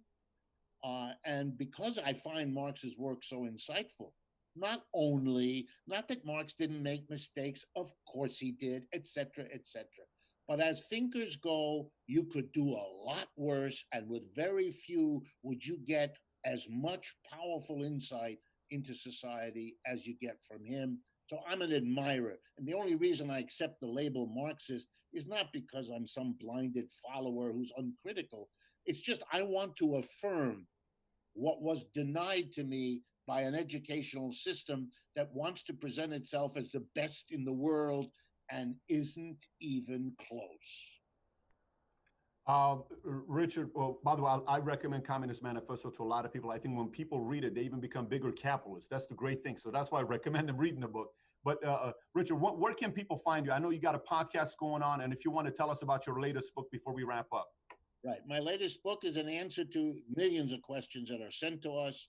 What is socialism? It's by a new generation in America who never learned what it was and are smart enough to realize that now that they're interested, they would like to learn what exactly is it, because it's not one thing. There are different interpretations. The thing has changed over the last 100 years.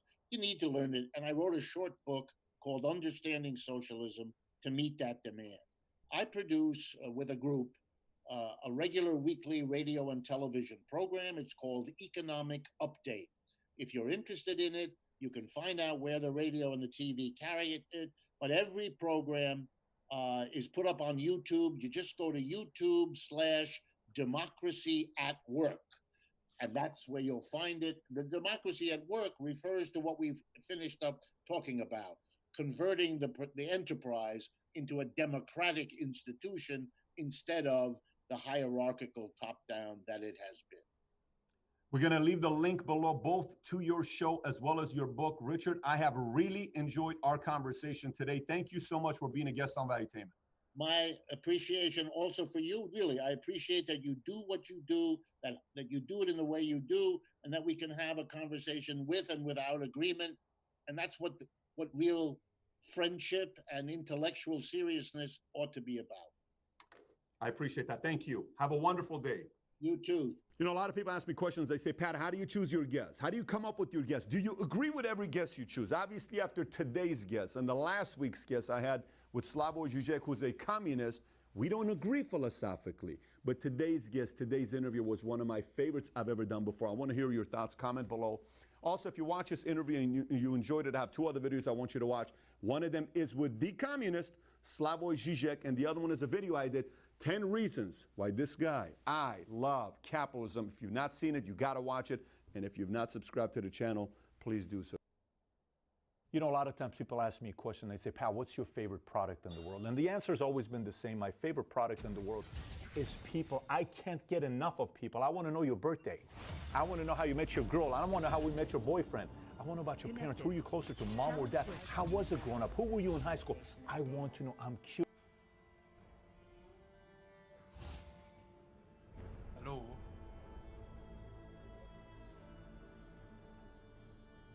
Hä?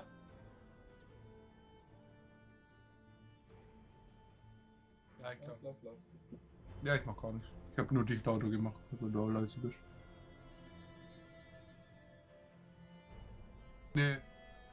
Nur mein ganzes Audio war leise. Ja, Soll ich mal zeigen, was abgeht?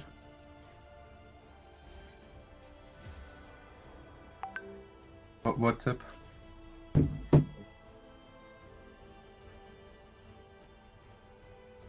Nicht ganz so lustig. Ja, ich war mit Dennis Skifahren.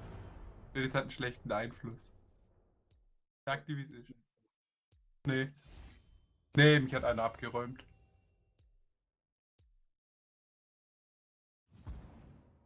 Nicht alleine.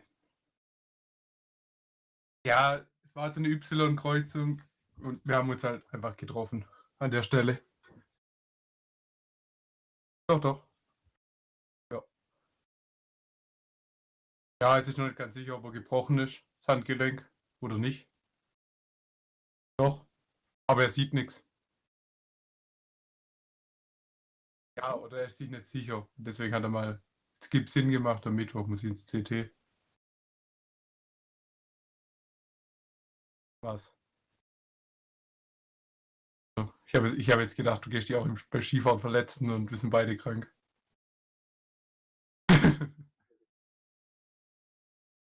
Homeoffice, oder?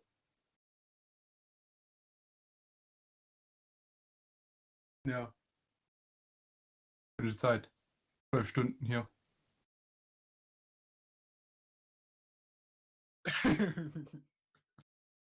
Du warst ja im Geschäft. Ja, ich dachte, ich chill hier mal ein bisschen. Wenn ich nichts zu tun habe den ganzen Tag. Wobei ich war beim Arzt zwischendurch, war ein bisschen hart. Ja. Automatik regelt. Oh, silence. So cold.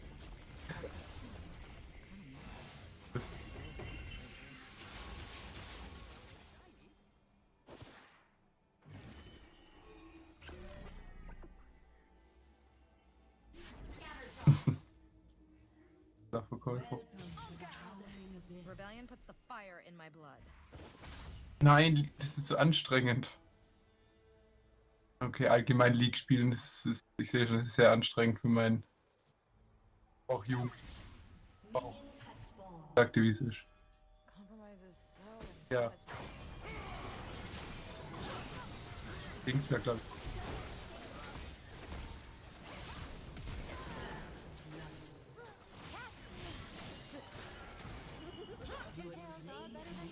Our Vestine essence fades with each passing day.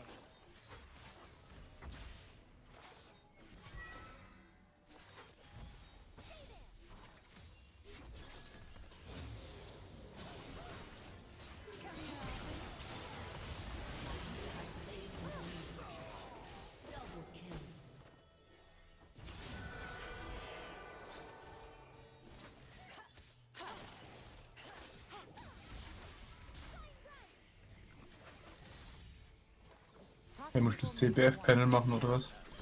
So I do.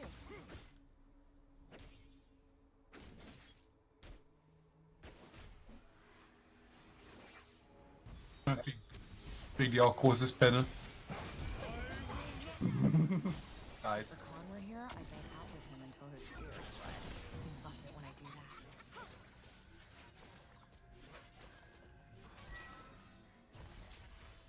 that. Panel.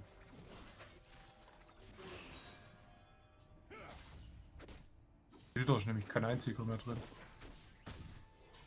Chaos is the preferred state of nature. Ja gut, beim Filter ist ja eh nicht viel drin. Ja.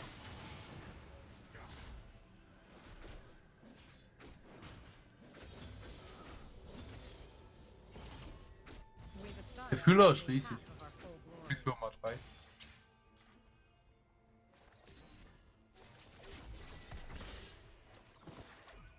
Filter ist recht klein. Ist ja quasi nur ein Modul. Talking to anybody about Ja. anything is never on my to-do list. Ja, ich hab das Handy dabei.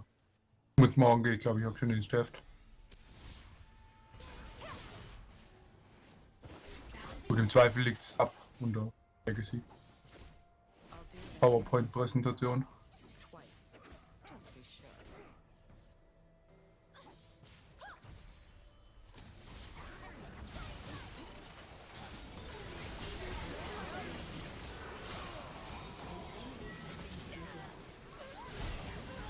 I will rest when our homelands are restored. Weil das wieder gar keine Vision mehr hatten.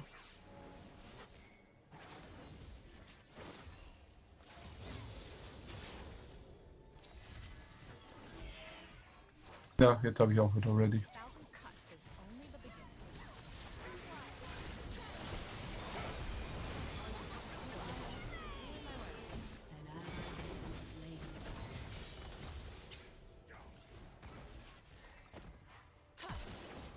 Victors are the sole authors of history. Our children. Aua.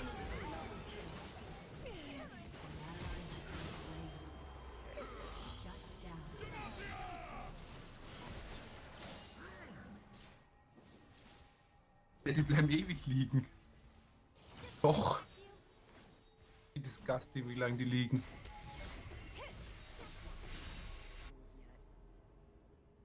Nothing but the finest. Hook me up with that magical creature discount.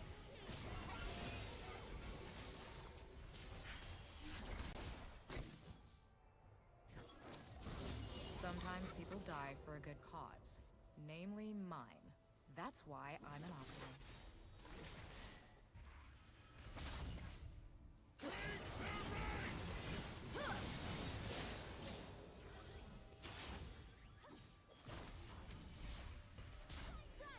Nature bends toward chaos. Give in or break.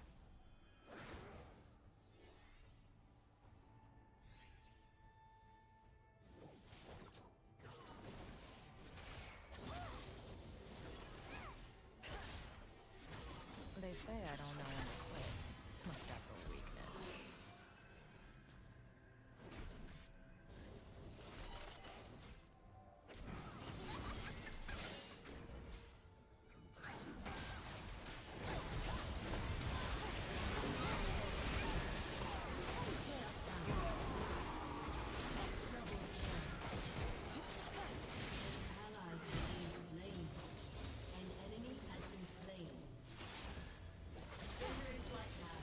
No one will block my power.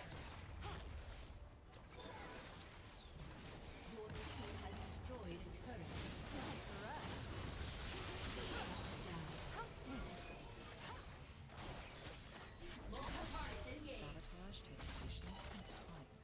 Krass. Lots of feather daggers. Keine Ahnung.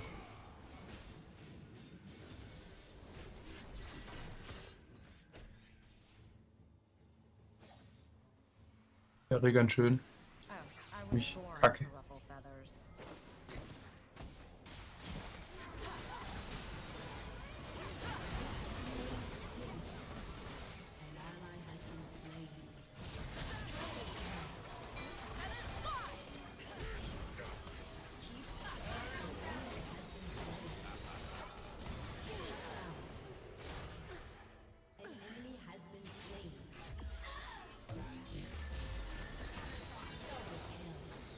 Wird geflasht. Einfach in den Pfeil reingeflasht.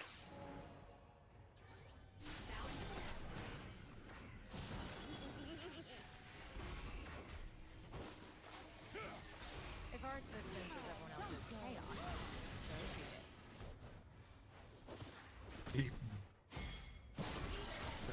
Der hat keinen Propeller. Was will der hier?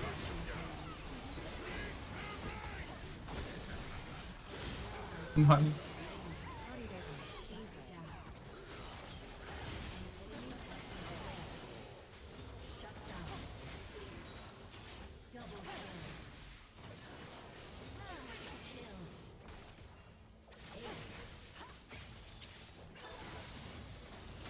I'm overcome. Und no way spielt Darius. Tavern brawls just seem to find me.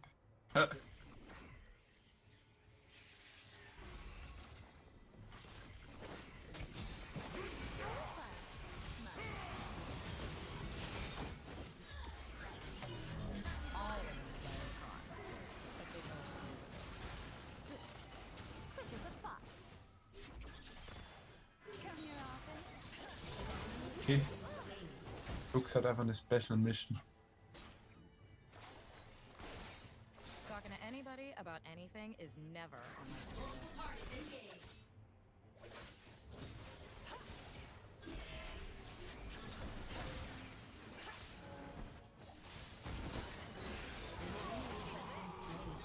Auch komplett sch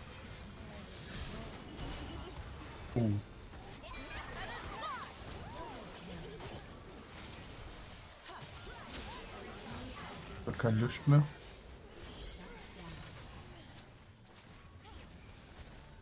I will rest when our homelands are restored.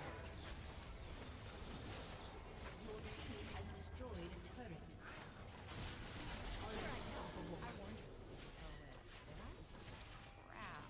My fault. Talking to people makes me want to stab them.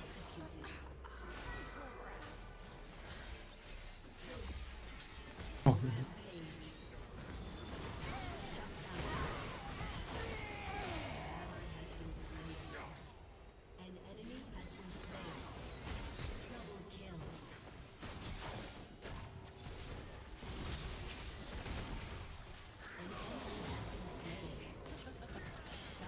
Da ist der Anker.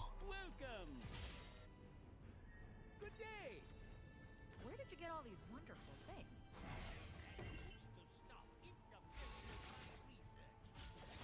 Ionia used to be so nice. Before humans tamed all that wild cataclysmic magic. Sicheren Minion-Hit genommen.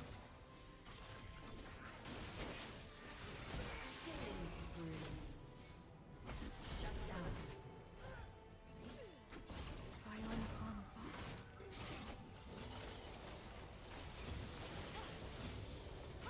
Weil der Garen spielt halt auch full ihn.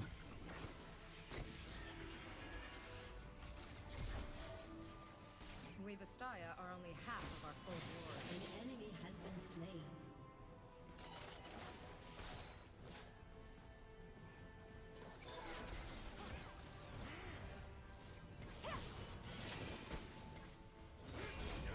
No one will block my path.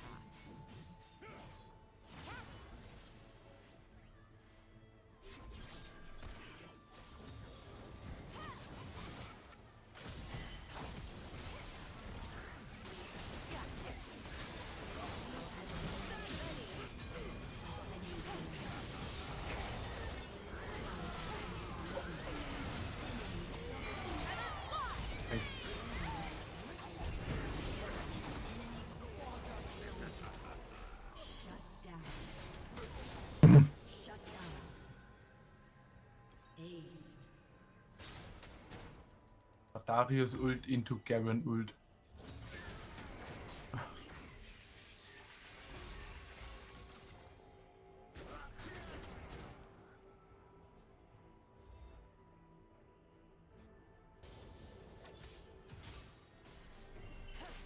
An enemy has been slain. Bong. How sweet.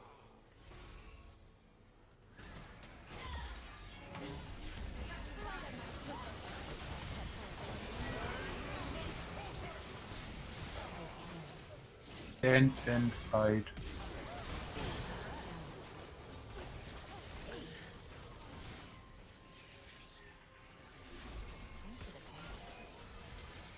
Very good. Each passing day. All about the stats.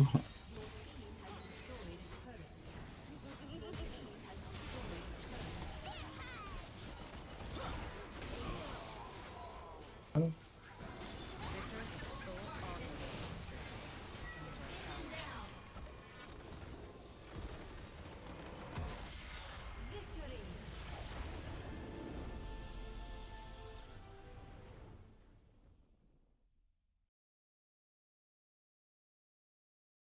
Lux ist tendenziell ein bisschen runtergerannt.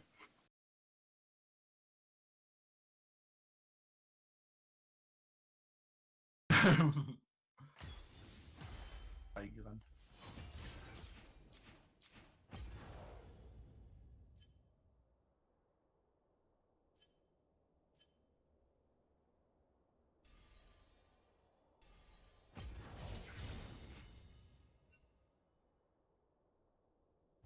Ja, ich bin rausgeflogen.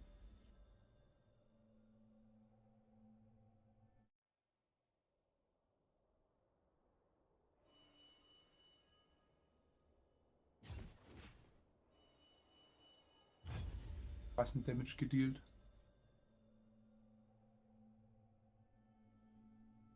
Haben die alle Rüstung gekauft, oder?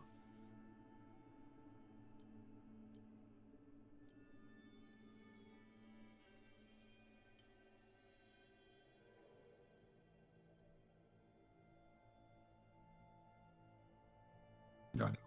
User joined your channel. User joined your channel. Der unter. Hallo, hallo. Hallo?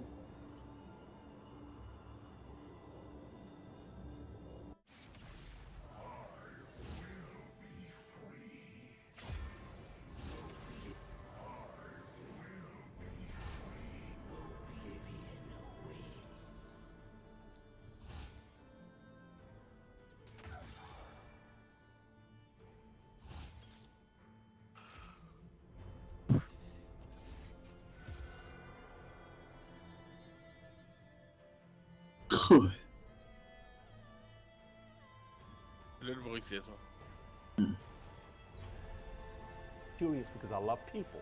And so this leads me into a story I want to tell you. I remember being in India. We're in Mumbai. Mario and I are going. And the driver's taking us, we're in an Audi. And we're going in this road. And then we hit a light. And it's traffic. And this kid is by the window in the car. Driver says, don't open the window, don't open the window. Why not?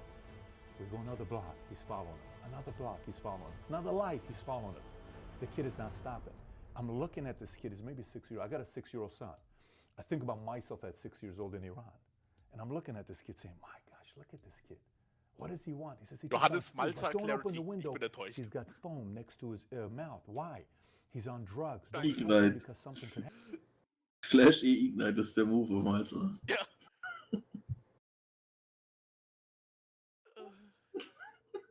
Was? Das ist dein Spielstil. Ach, man, Liege. Hat er uns einfach klassisch ins Gesicht gelogen. Du erzählst nur die Unwahrheit, sagst du.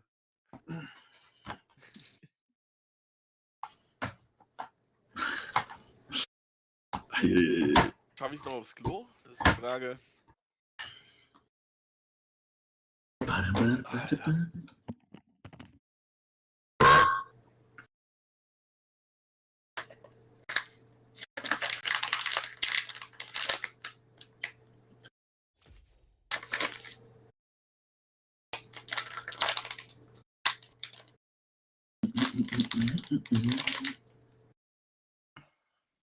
Happen with you?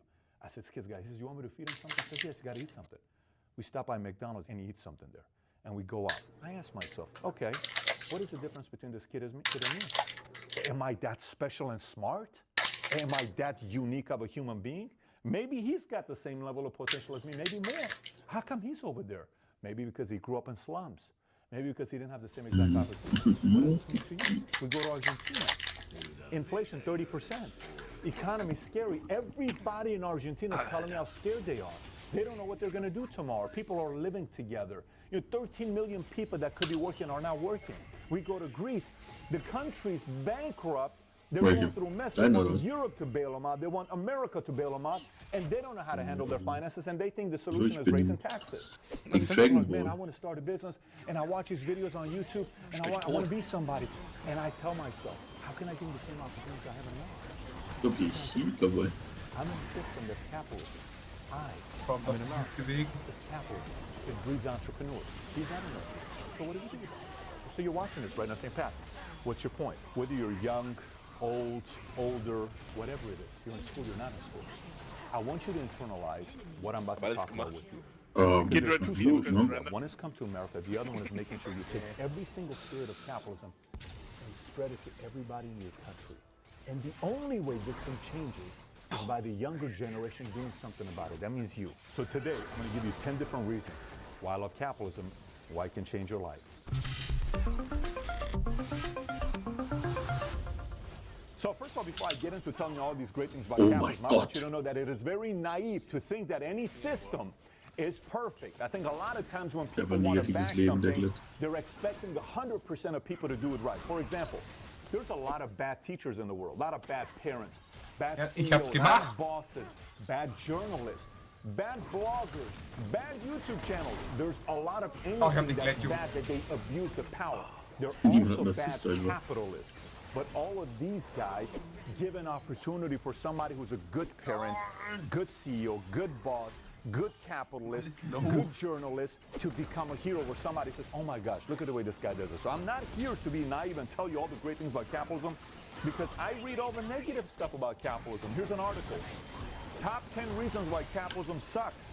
People are unhappy, competition, destruction, adverse selection, externalities, monopolies, free riding, pointless cause, underconsumption, inhumanity, inequality, which by the way, monopolies don't exist without the help of government. The only way a monopoly can happen is with the help of a government. This is where you see crony capitalism taking place. I'm simply talking about a system, on what a system does. So here's what I want you to be thinking about. Let's talk about some of the capitalists that they don't care about you know, the environment. They don't care about what the world looks like. We're specifically talking about environment on point number 1. Und die hat mich See, they don't gemalt, care. It's oder? like, listen, I just Nee. want to make money, man. Das ist Forget der about andere, der it. mich I don't gemalt care hat. if the solar is going to be dirty. I don't care if the sky's got all this smog because our cars barely pass a smog test. I don't care about that. You know what? That's perfect. That's perfect because it opens up the opportunity for a young guy that's watching and saying, oh my gosh, you know what? What if we created cars that were driven by batteries and I could put Kameradenschweine, ey. the country all over the world and you just go charge your battery for like 2 hours and you go charge your battery for 20 minutes and you go for another 20 minutes. What if I could do that? And that guy's name is Elon Musk. And then he becomes a hero. And he creates Tesla. And people who own Teslas, they swear by Teslas. People who own Teslas. I've never owned a Tesla before. Every friend that I have who owns a Tesla, it's like they're part of a cult. Because they feel good that they're making the world a cleaner place, right? Now, what am I saying about this? A capitalist that didn't Ich care kenne about ja the das irgendwie ein environment bisschen anti. gave birth klimatisch to gemacht. Elon Musk. Let me give you a different perspective here. Environment. I want you to watch this commercial here. It's a 2-minute Scheiße, commercial. Digga. Mario, let's put the link below if somebody wants to watch the whole commercial. But I'm just going to give you 30 seconds of it, and we're going to play a game. I want you to guess which company's commercial this is. Watch it and tell yourself, I think it's such and such. Blöde company. Watch Pissnäcke, the commercial. Piss, When you Push. look across the globe, we have growing populations. This really puts a lot of pressure and an increased demand on Bushfire water is this. supplies. That's why we're intently focused on being good water stewards. We do that Igel, through Bushfeuer a sind wide Igel. variety of projects. Most of them are around restoring and protecting watersheds or water resources. Ja, Maybe ja, it's 10 Mini connecting dazwischen. floodplains Ja. to streams. Ein Gerade Essreel. auch bei mir Working with farmers or growers to implement better irrigation best Leider management practices. It's the night and day difference between the before picture and the after picture. We're really spreading new messages about Gerade what einfach sustainability looks like, not just for today, Hab but ich even Lette schon 20 years wieder from now. überlegt. For those of you that had never seen this commercial before, in your wildest dreams, did you think that was going to be a Coca-Cola commercial? Be honest. Be honest. Did you think that was going to be a Coca-Cola commercial? Now keep this in mind. Coca-Cola's gotten a lot of heat. Coca, right? A lot of heat over the years. In Iran, in the world, everywhere. A lot of Dann heat. hättest du You jetzt know what they gekillt, realize? ne? Weil They better change it up. Hat er recht, They ne? better start worrying about water. You know why? Because if all this water supply goes through, they're out of business. They better pay attention to the water supply in the world. They better pay attention to water being clean. They better invest billions of dollars of research to make sure water's going to be okay. Because without it, Coca-Cola doesn't exist. What does that tell you? Capitalism becomes a business that you have to pay attention to the environment or else the capitalist running the business will be extinct. Number 2, here's the next great thing about capitalism. Your vote actually matters. You know, a lot of countries you live in or states you live in America, there are some states that whether you vote or not, it's going to be Republican or it's going to be Democrat. Your vote doesn't matter in a lot of different places. States like California or New York, your vote doesn't really matter a lot. Illinois, your vote doesn't really matter a lot, right? So a lot of them goes, my vote really matters. When it comes to business, it does. Here's why. There is no place to go complain about a government official. Like there's not a Yelp for government officials. There's not a Yelp for presidents. There's not a Yelp for DMVs. No Sorry. DMV cares if you want to go out and say bad things about it. Businesses, complete different story. People were unhappy with Uber. You know what happens? The following month, all the people that were using Uber, everybody went to who? Lyft, because that's how we vote. You're not happy with Starbucks, Coffee Bean. I am not happy with McDonald's, Burger King. I am not happy with a gym, Bally's. Used to be all over the place. Gone. LA Fitness, 24-hour fitness. Your vote matters, and businesses know. And the reason that they know how much your vote matters, they have to treat you better. Because if they don't, you may be voting for somebody else very soon. Number 3, you know, I'm always curious when the person that complains about a capitalism video I make about entrepreneurship, something like that about business, the person Ein Dot, Johannes, eine. capitalism's the worst Der system. eine Dot, They're um sie complaining knechten. on their iPhone or their smartphone on YouTube, all started by capitalists. Which, by the way, this is a completely different perspective to give you for you to be thinking about. Weil kein Ignite da war. Ja, Ganz einfach. das ist auch wieder das, ne? Mit Ignite wäre tot gewesen, ne? Meiner Das wäre einfach ein Triple-Kill gewesen. Das wäre dann weitergesprungen. Ja, und du hättest überlebt. Hannes!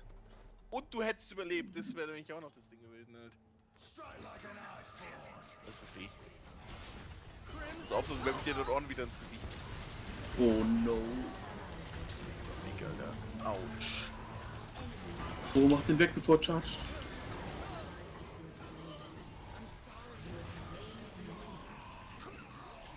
Gefühl, Johannes refused to ult, um Leute zu retten. Ja, das ist, weil du die wastest. Nee, oh nee, ich will schon wieder, ich will das dann, Mann, oh.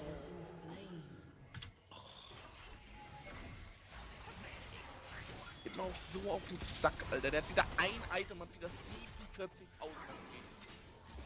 Doch, Glett. Was ist da dran, Kleck? Oh mein Gott.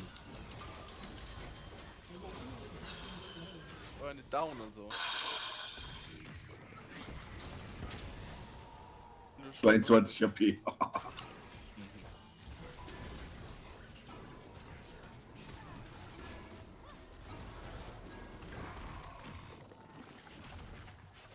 Oh, hat ungefähr 3 Damage. Wenn überhaupt. Ich glaube, der hat sich ja gehealt. War kurz gekillt auf jeden Fall, ja.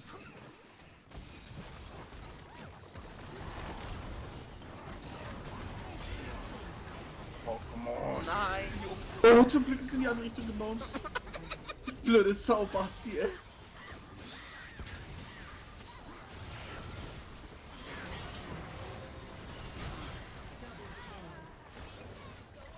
Ich sehe gerade in deine Steine gewirbelt. Ja. Oh Mann, oh, ey, die haben alle Flash, dies, das, Ananas, ey. Oh, Philipp, du hast den Cubist. Oh nein! Beide auf! Pille! Der hätte nicht davon bleiben können, ne, wenn das nur so...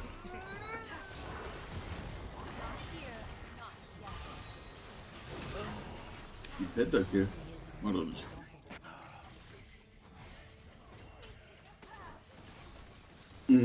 Ruffy McDuffie.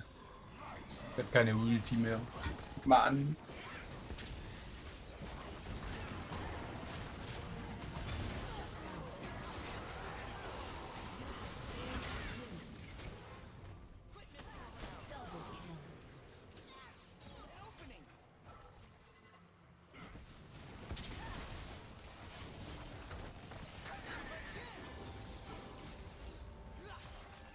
Noch eine Scheiß-Kalier, muss ich auch mal sagen, ja.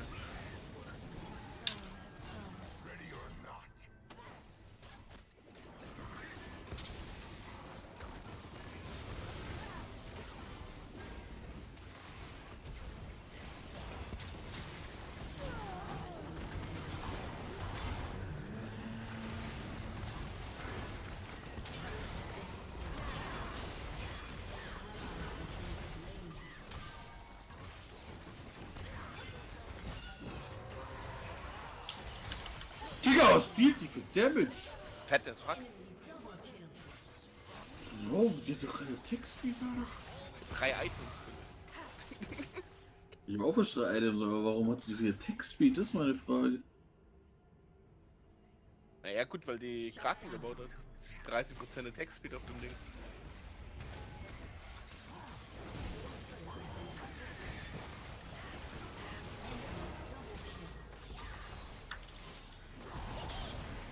Alter, könnte ich mich bitte bewegen?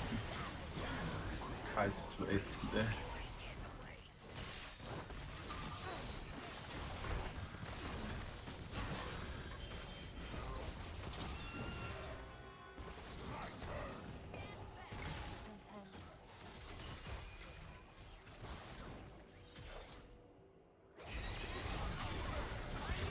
Has been slain. Triple kill.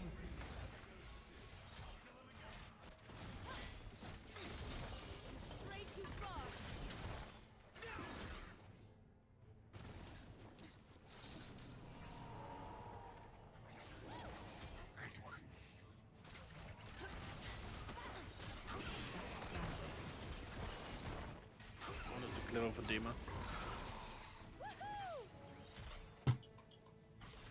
Warum hielt mich das Ding eigentlich so wenig?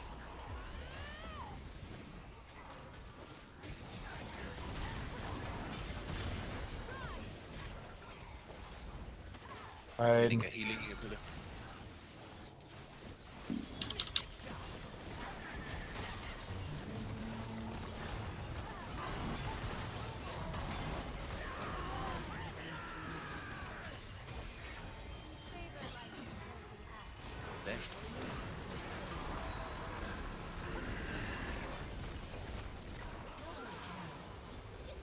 Alter, das ist ein Monster. Im wahrsten Sinne des Wortes.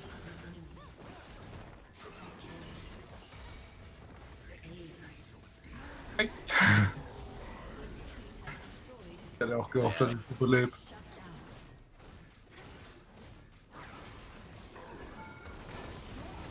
Eigentlich noch Füllbild werden.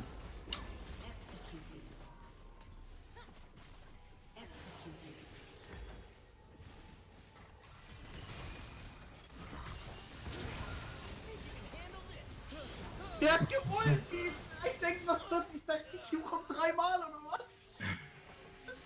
Was ist das für ein Wort? Ah, das ist halt auch nicht fair, ey. Das muss man auch so sagen. Was ist passiert? Der Action ist cool gehört.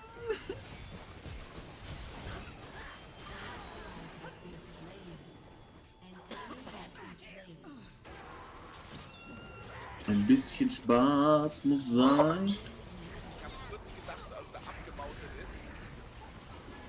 Ich hab kurz gedacht, als er abgemountet ist, dass das deine Ulti abbricht. Nee. Aber ich hab's gedacht. Aber es war ja nicht das Ding, der hat dich Ja, das an bricht der ja. Angel gehabt. Das bricht aber was. Ja, das an der Angel bricht ab, weil Nein, auch wenn er ultit und dann der Kleine wird. Der wird doch kurz immun. Der verschwindet kurz von der Map. Ah, okay. Wusste ich nicht, dass diese Schwachsinnsinteraktion mit der ist. Ja, halt wie Viego und so. Ja, gut, das macht's ja besser, bitte. Das war ein Argument, du bist nicht gut. Ja, wie sind sie konsistent, ne? Muss man mal ihn lassen. Konsistent Scheiße, zum Glück.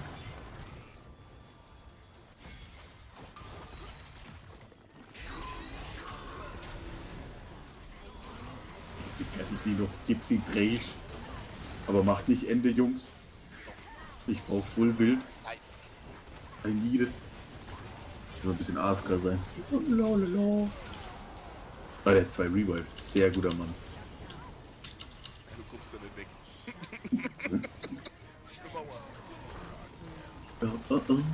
Oh, Assa. Kann dir da leider nicht helfen. Ja, aber kannst doch einfach mal Auto-Hits. Boah, ich schwör's dir, Alter, du mit Fullbild. Oh! Alter, das ist so, was ist dieser Attack-Speed? Hier 2,73. Schmutz. Weißt du, Pille, die kauft doch halt Tech-Speed-Items. Sollst du vielleicht auch mal machen. Hey, Autotech doch nicht. Bin ich denn des Wahnsinns oder was? Alter, Uncle Wayne. Ja, bei mich hat der Ulti, die nicht, oder was? Das Ding in den Ground Game hier. Oh, ein bisschen Geld für mich. Das Gold für Baba. Hättest nicht, ob das so worth war. Knapp sie dir, Nino. Wieso dachten sie, wer safe? Und dann kommt die Brand und vom Saiyan abgebrannt. Ups. Upsi. Unfortunate. Oh, geil. Die Pimmel werden direkt enden, wenn die so schlecht zu uns kommen. Ja, deswegen ehrlich. Nee, ich mach da nicht mit. Ja. Ich brauch Fullbild. Ja, ist mir aber egal. Was du brauchst, ist mir egal. Ja, zweimal geht, das dreckige. Den Schub hier.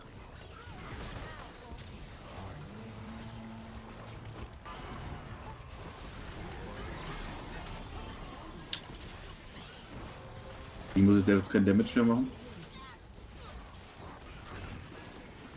Der ist schon ein Feuerball ins Gesicht. Dreckiger, ey. So,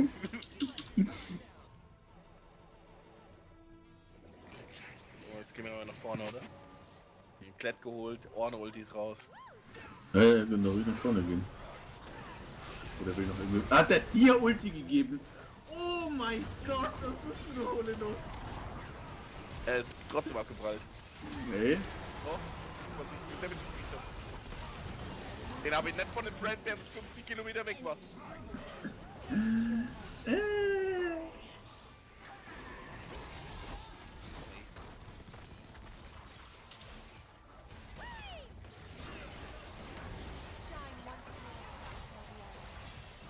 Man muss mich nicht one-shot mit der Ult, ne? Alles gut.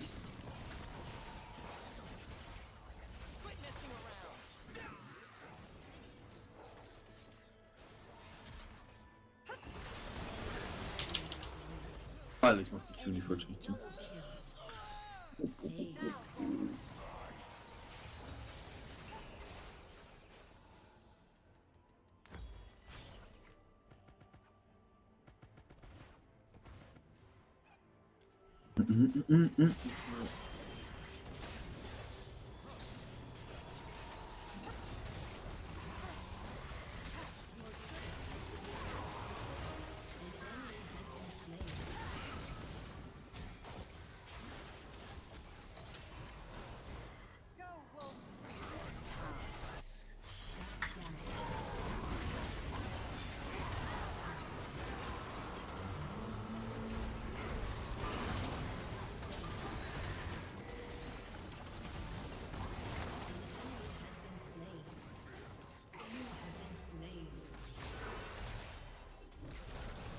Noch sein.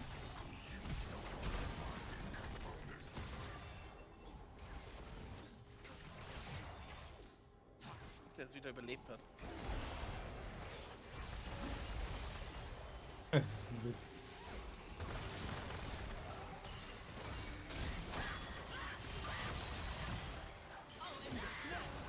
Oh, ich will nicht dazwischen stellen sollen, das. Oh mein Gott, beruhig dich, kleiner Mann.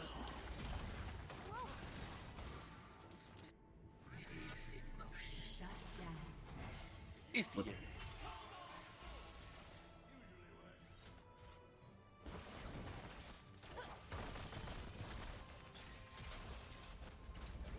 Die Wayne mit dem Randuins oben.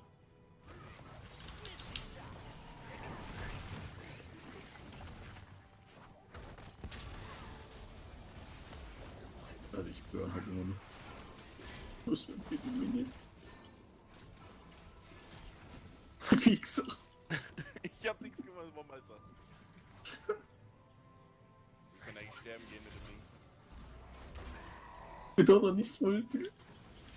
Du bist aber auch kacke. Ich muss grad mal Schuhe Wenn du verkaufen. Fullbild bringst, mir das nix, wenn die Kindred auch Fullbild ist, Pille.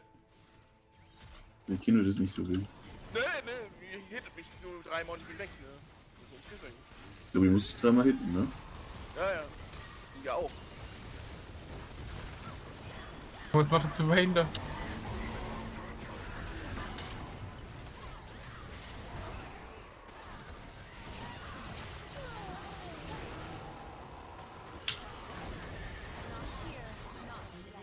Nino dreht hier weg. Ja, war der Überall Ult. hinten gesehen, fällt auch weg.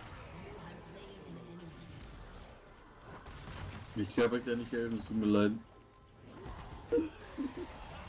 Weißt du, Mr. Fullbild. Ich kann euch wirklich nicht helfen an der Stelle.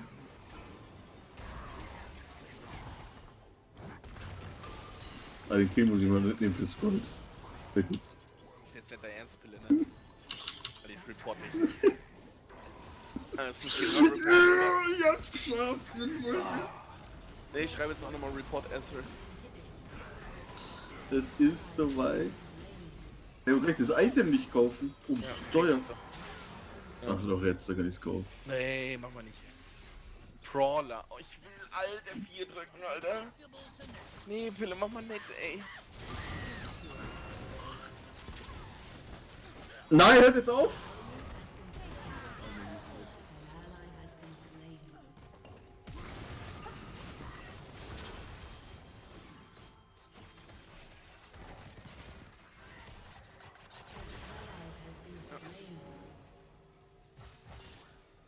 Eben kann er auch nicht.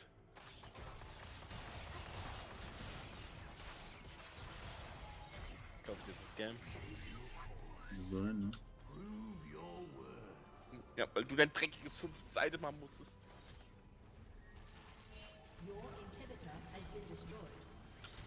Pille, du machst mit 6 Items an dem Ort 300 Damage. Ja, auch ist auch fett. Klar.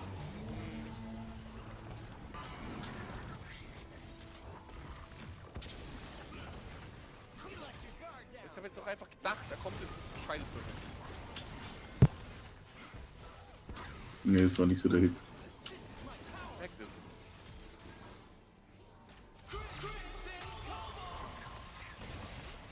Jetzt wieder das geheilt ist, wenn man Damage gemacht hat. Alter.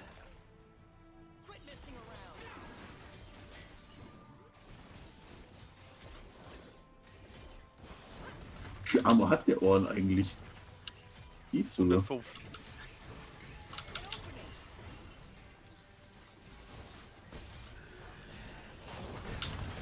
Er hat doch gar keine Was Ulti. richtig schlecht ist. Hm. Och nee.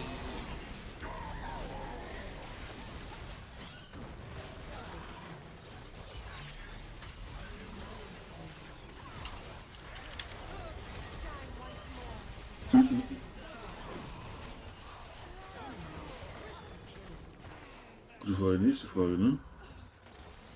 Shut down.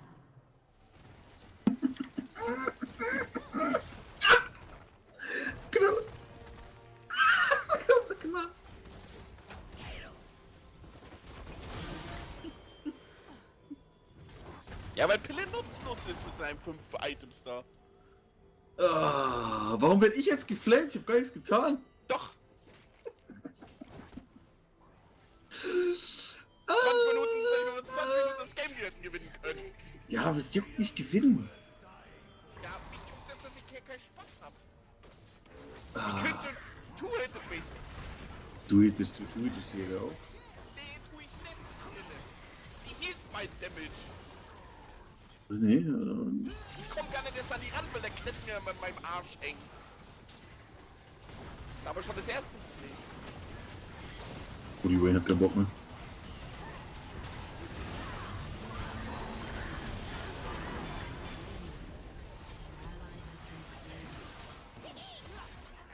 Ich komm da nicht hinterher, Alter.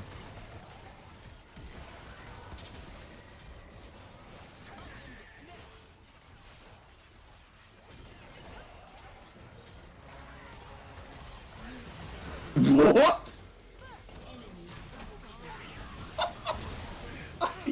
Hat die Ding und mir gerade 1900 Damage gemacht. Alter! Der auf die Seite geebbt. 1900 Damage.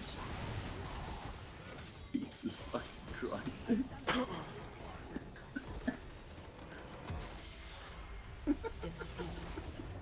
Ja, jetzt ein Report. Ja, ich kein Problem mit. Das ist okay. Ja, das sagen sie wieder dann, ne? Wenn die Elo wieder runtergeht, ne?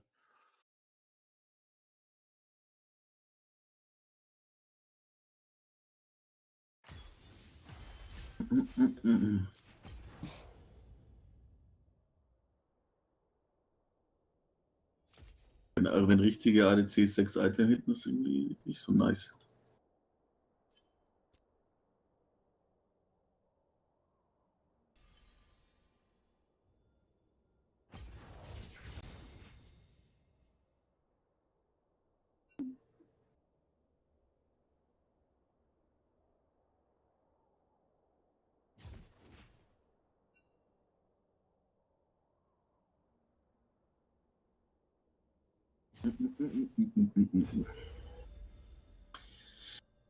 Aber ich weiß auch nicht, die Talia, ne? Die war es einfach nicht.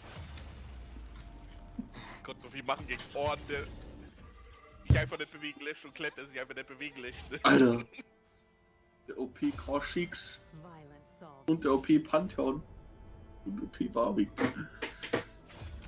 Einfach nur OP Bricks. Also guck, da siehst du wieder den Aram Tryhard. Ja. Guckt ihn euch an. Brand.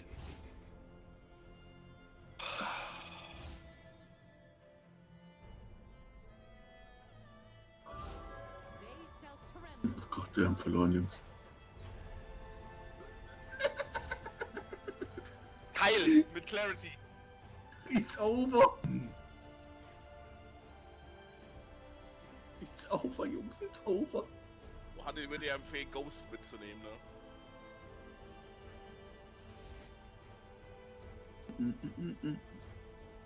Hat mir denn gerade noch einen Tank? Wo ist mein Tank hin? Tanks sind ausverkauft.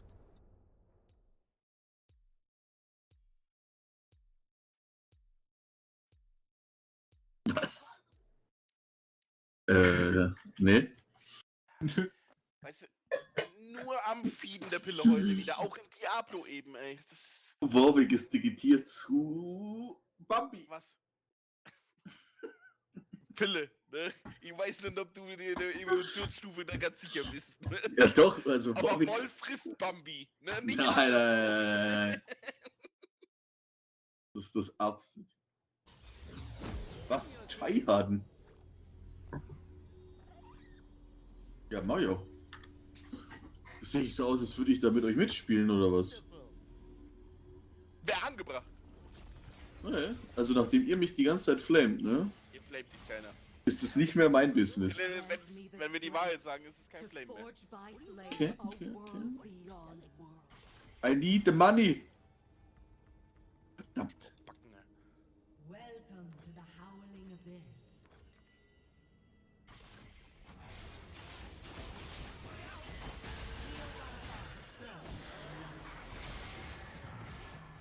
To find grace, I Ist der random eigentlich? Das ist voll unfair, der Kartus kann Damage farmen. Das einzige Ziel in dem Spiel. So hart rein und Damage farmen. Alter, was macht der Rice bitte? Da ist das Bastel. Ist ja in Ordnung, aber. Muss mich ja nicht direkt one-shotten, ne?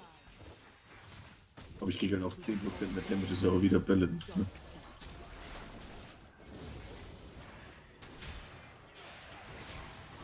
Da kriegt das Swain 20% mehr.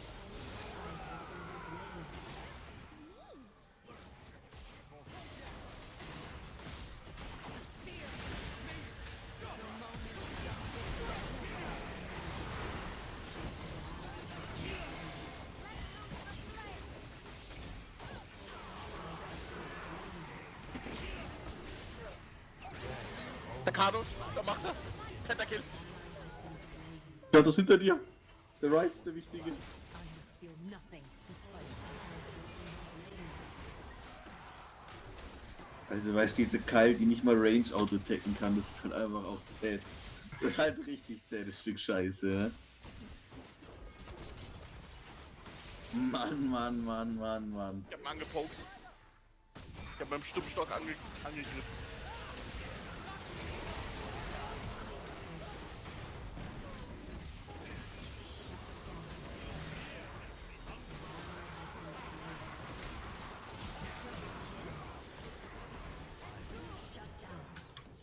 Das dumme Aussagen hier abwarten. Du kriegst einfach Sein und danach Kartus, perfekt. Problem ist, dass der Kratos aber noch die Spitze vom Sein hat. Oh mein Gott, die cancelt mich. Da raus zu uns. Nur eine Oh. Level 6.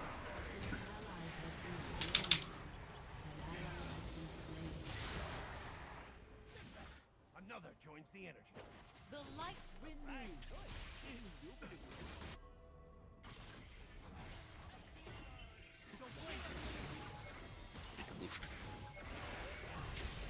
Wieso lass mich den treffen?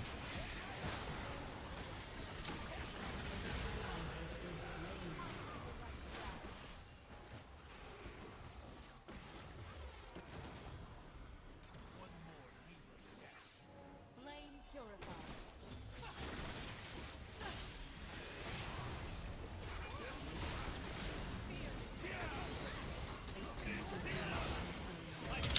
Warum? I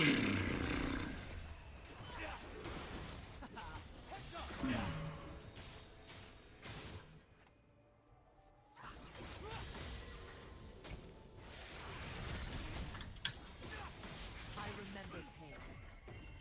It made me weak.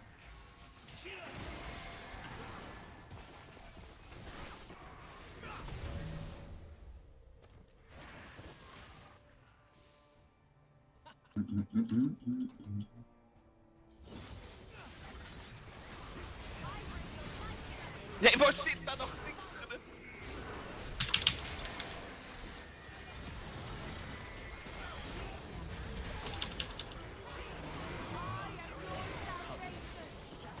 Da lag's ja noch eine kleine Welle.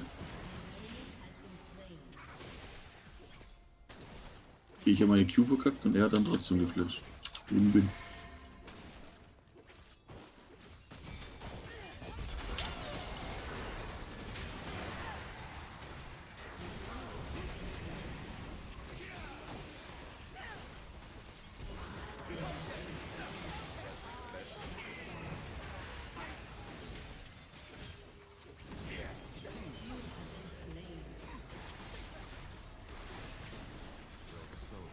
Okay.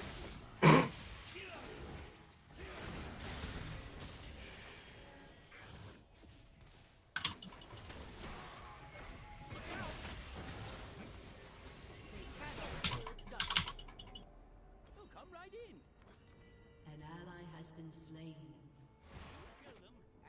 Shut down.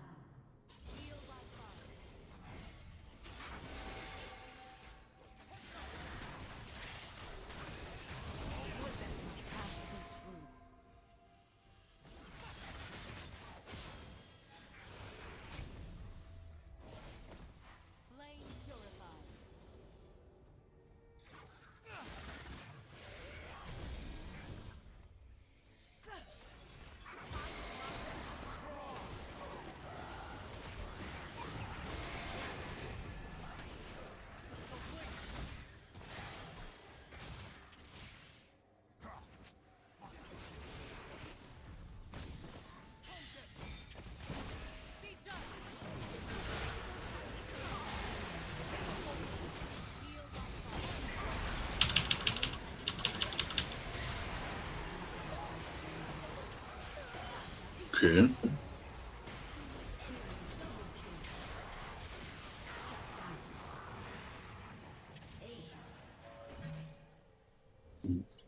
Okay.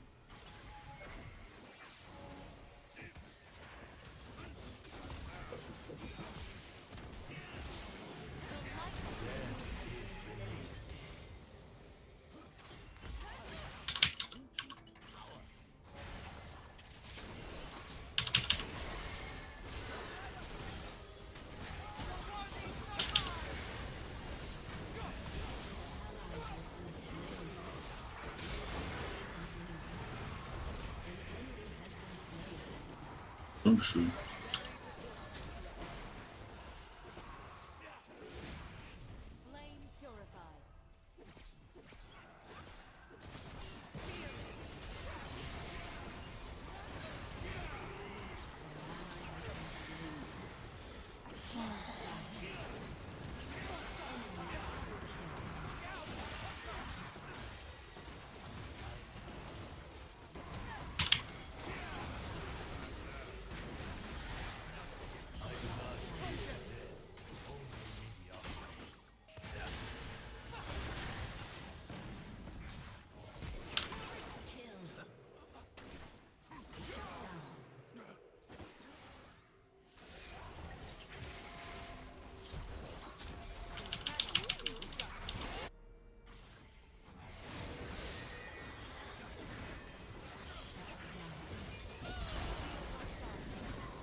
Wie lebe ich eigentlich noch? Das ist die Frage, ne?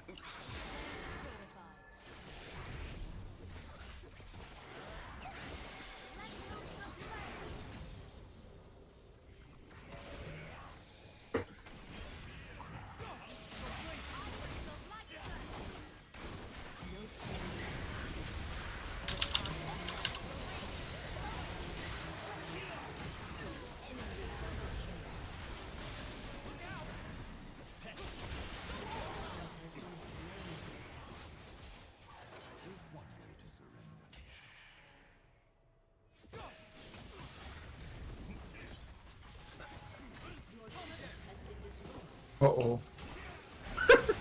Nein, das ist perfekt als Kratos. Most Damage. Eine funktionieren, ne?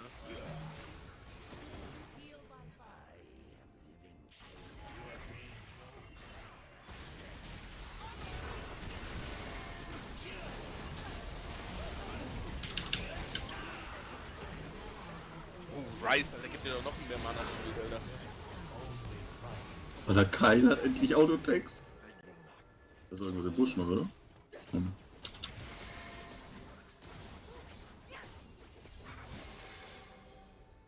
Flame purifies.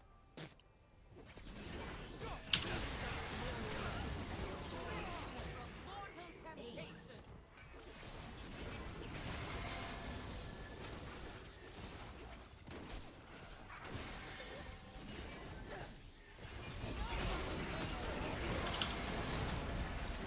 Dieses K6 ist doch richtig Gut.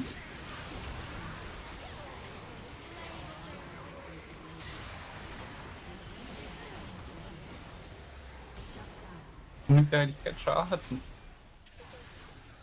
Der Tankable? Der Tankable.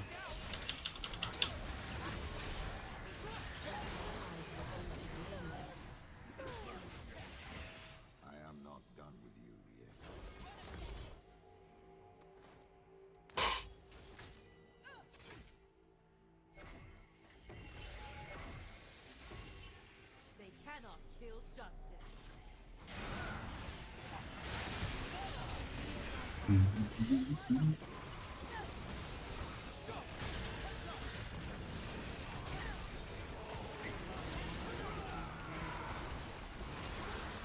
Rell ist einfach hier Match. Na, Alter, holy shit, ey.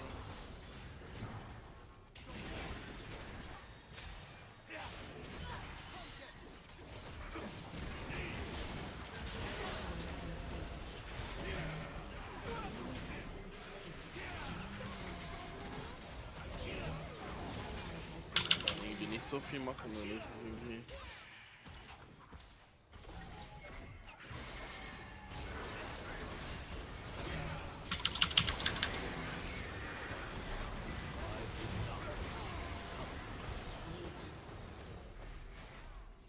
An enemy has been slain. Ist ein bisschen unkillable, ne?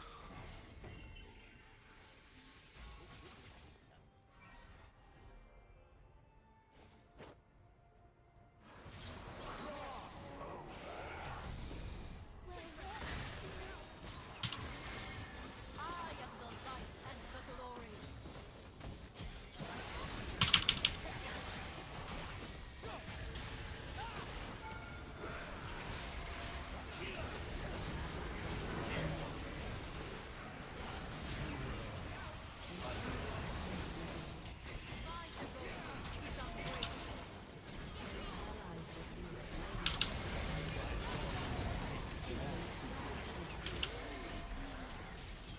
Was ist das für ein Schild, Alter? Rice, bitte. 4000 Mana Schild, ey. Ah, da bin ich bett. Ich guck nur noch hin. Oh, ich hab nicht aufgepasst. Das ist schon ein cooler Dude.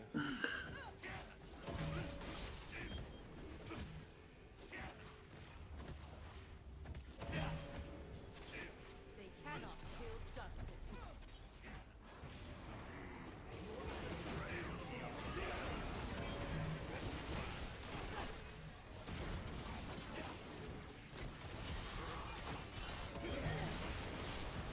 Drown in holy fire.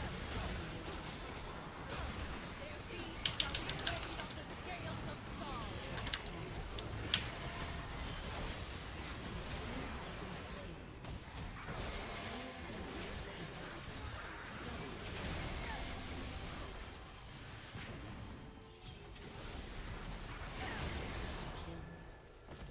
I am anointed in the fire of absolution.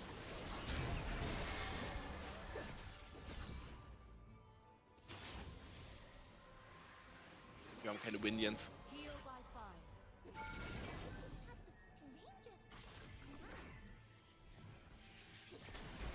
The fallen will never rise again.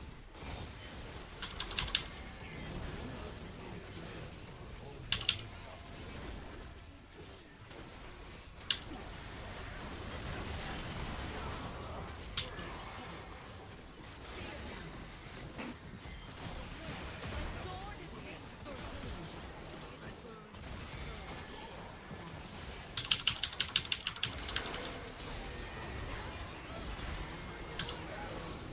Nee.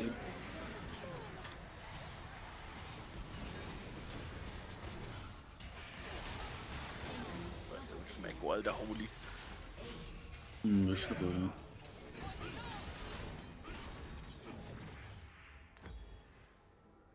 Boah, ist sehr Serpent's Fang. Gut bei mir, ne? Hm? Serpent's Fang. Oh Gott.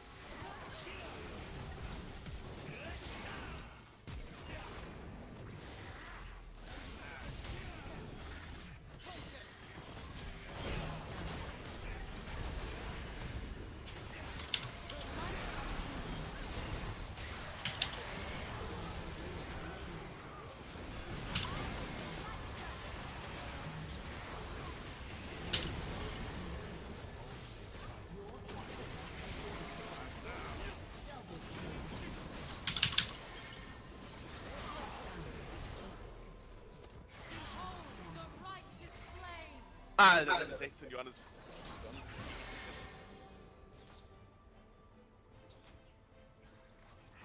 Einfach digitieren.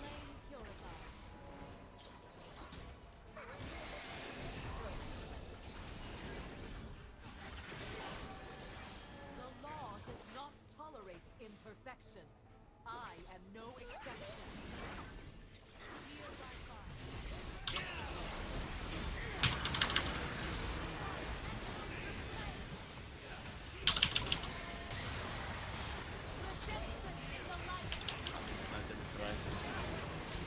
Nicht wirklich.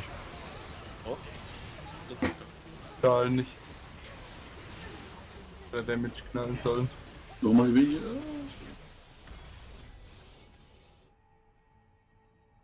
Aber ich darf nicht mehr ulten, ich will euch full trinken.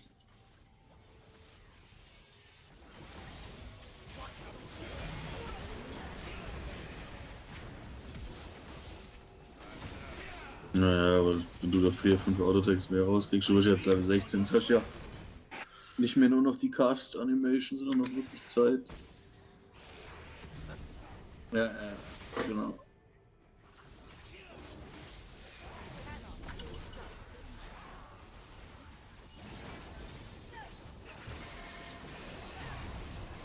Sogar ziemlich lang, glaube 3 Sekunden oder so.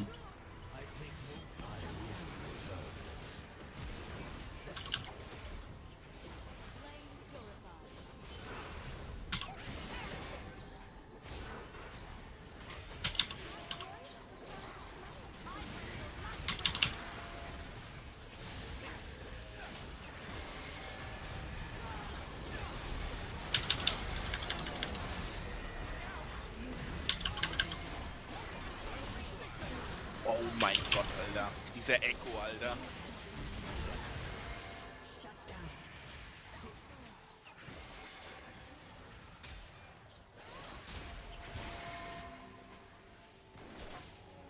Du lässt dir mal die Ulti auslaufen.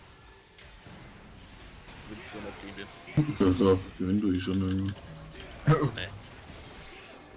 Willst du nicht? Kannst du Aber mit 10 Gegner ab. den Damage, der Dings, also. Wenn du den Q halten mit links hittest, weil er kacke ist.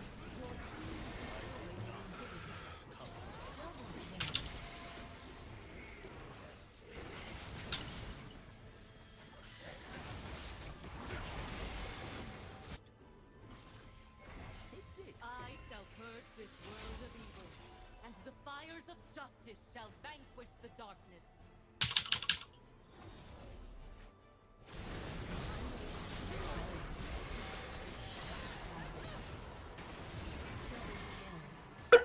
Das ist so toll.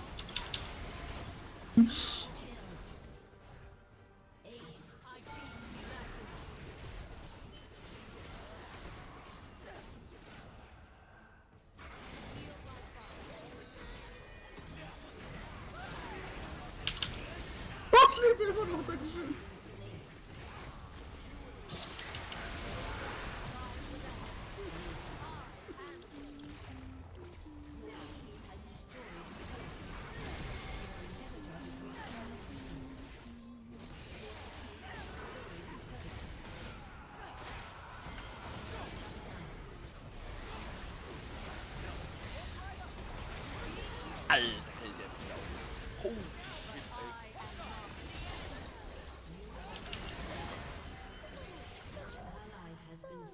Philipp ist immer weggepostet. Das Schild vom Echo. Das 11. Leben. Okay.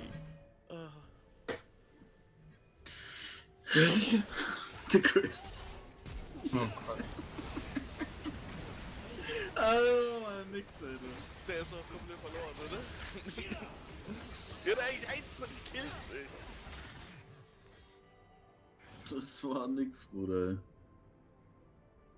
Immer das jetzt noch. They cannot Das ist kill schlimm. justice. Spaß. Dino wartet noch auf Rabadon, so. Ja, aber das dauert noch 200 Gold. Ich glaube, die habe ich nicht. Oh, kannst du noch warten. Kann nicht lügen. Ich hab einen Viermannslied gehabt.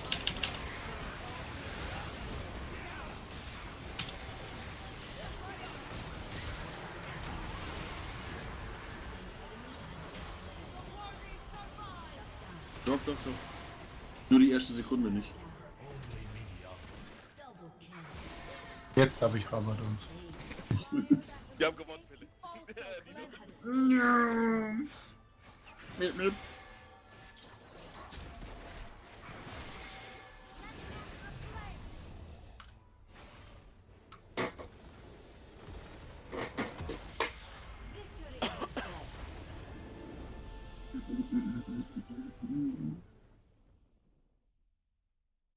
Soll schon Auto drücken, weil der Sohn hier ver.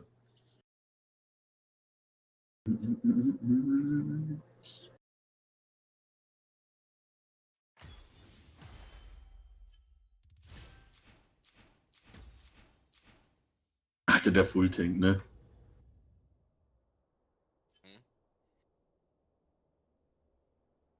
Naja, auf Full Tank.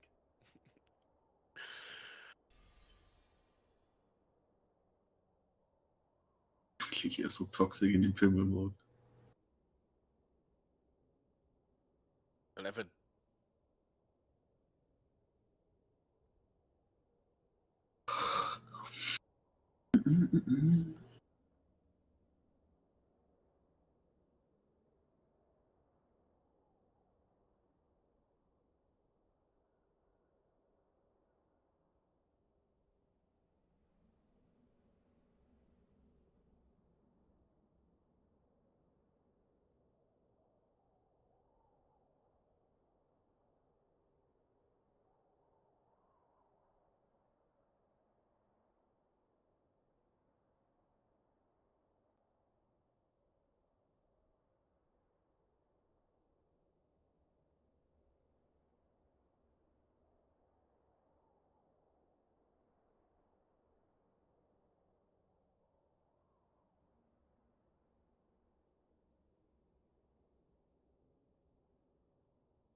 Open. Was ist eigentlich von mir? Du bist ein kleiner Lappe. Mach mal Damage. Was? Vor allem in Diablo mach mal Damage. Dann habe ich eben kein Damage gemacht, ne? Ja, ist 150? Nee. Nee. Ja, wir haben 150 nicht geschafft, weil wir hier in LOL sind, ne? Ah! Ja, ist so. Ich wollte heute früh ins Bett gehen, ich hab gestern nur 3 Stunden geschlafen, aber was denn gestern? Ja, dann passt das ja. Ich Tank spielen oder kann ich auch rein in die Olga? Das ist ein Gank. Gang to the plank. Yeah, thank you for having me. No doubt. Okay, so I mean, I guess I'll just throw out my train of thought from the beginning is that Skin here. Richard Spencer seems like he's gone through quite a bit of a political transformation, or at least there's been some recalibration of ideas since like 2016 when people were Also die mir für Ruhe denn hier angedreht. content or your message. What's that been like for you? Since I'm sure that there's a lot of people I had conversations about were coming towards this interview where I'm like, he's really Da not, wieder sekundär wieder or nur at least he Scheiße, doesn't wenn claim ich to mit dir. be the version of him that a lot of people kind of remember from a while back. Yeah, sometimes you need to shatter yourself and pick up the pieces and see how they fit. A lot of it has been organic and intellectual. A lot of it has been just facing down a lot of battles that I don't think I could win. There was this alt-right energy in 2016 and 2017, and we're going to take on the world, we're going to go save the monuments, and Trump is going to be amazing, and all of this kind of stuff. And there's a tremendous amount of pushback. There's a tremendous amount of violence that can be created by that, and I don't want to be a part of that. I think it's a game you can't really win, and so you shouldn't play. I've also gone through some intellectual development. I think, some things we can get into, but just to, put little placeholders on it. Ich sag ja dir wieder nur Populism, Schmutz. I would say, in general. I think populism is going to lead to toxic QAnon cults and J6 almost invariably. I think that's what populism is. I've also rethought a lot of things geopolitically, particularly with the Ukraine situation. And I generally feel like liberals are a kind of hegemonic entity, and they are the ones who can successfully govern. And you have to kind of confront that. You can't just say no to everything or yell at everyone, be a MTG or something like that. You have to look at what's actually possible in the world. I think Democrats are much more successful in, again, sustaining and governing. So a lot of it's kind of been, in some ways, a kind of Hobbesian organ, and lots of other things. But so a lot of it's been organic. A lot of it has been, facing down battles that aren't winnable and not really ones I want to take part in. And I don't know, you kind of get older. Game. Looking back at that former version of yourself, you take a different perspective on the younger version of yourself that was somewhat consumed with your white identity and really wanted to embrace these culture wars in a way that seems like Nee, Jungs, ich bin echt enttäuscht von euch. I'm 44 now, and I'm 39, Okay. so I can't claim that I was like 16 when I did all this stuff. I wish I could. So repeat the question again, sorry. I mean, I guess just looking back at that former version of yourself, how do you feel like you got there? And to a lot of people, there's a simplification of anybody who has the sort of beliefs that you might have where it's like hatred. You're filled with hatred. And, even reading through like the worst stuff written about you, it can be kind of hard to find the stuff that really seems like specifically hateful. Clearly it was something. Well, yeah, I mean, when I first got into all of this stuff, I dropped out of Duke history class, doctorate in 2007. A magazine called The American Conservative, which still exists and is a kind of paleo-conservative. War kind of magazine and so on. But I always wanted something different. I was always your ideas really since I was so I wasn't ever a but it was a lot of these kind of whimsies. We do things, and I use terms like the alt-right and these kind of big tent ideas that were going against the system. And there was just this moment with come on. where there was the potential to, in a way, Organa Lux Heimerdinger ist natürlich auch toxic as fuck. I mean, I leaned into it. And a lot of it I look back at and I cringe a bit. A lot of it I look back at, I think there were some good things. A lot of it I look back at and I think there's some really awful things. We talk about hate. Look, race is everywhere. Everyone's talking about it by the mainstream media, by the Atlantic Monthly, by live streaming. It's obviously extremely important. We do need to have a conversation about it. But that stereotype of it's all about resentment, hatred, and that can lead to violence, that stereotype isn't entirely untrue. I mean, if you look at someone like the Buffalo shooter, he was radicalized on and he cut and pasted a bunch of people. And it became this, basketball game of, I'm gonna kill 10, and so the whites are Kids are kids, like, Alter. just horrible. What the fuck? And meanwhile, The fact people are is, it probably can lead to that. and people are when that kind of stuff comes out in the media, especially then people are going to be, oh, Richard. Exactly, and I don't want that. That makes me sick to think about it. And I also, but, and it is unfair, obviously, but, and it's not legally binding or anything. But at the same time, you do need to ask yourself: Are you getting involved in something that actually does lead to someone doing something like this? And it's not most people; it's less than 1%. But is that 1% of the population of your readers going to hear what you're saying and think, oh yes, I should go kill non-whites, so we'll be up. You have to recognize that. And so I've also taken a bit of a view that in some ways, like, there needs to be layers to how Geben die sich so viel? and in terms of everyday politics, I mean, this is what Destiny was saying when I first met him. It's like, I don't know if you're now a liberal puck or a fascist or whatever.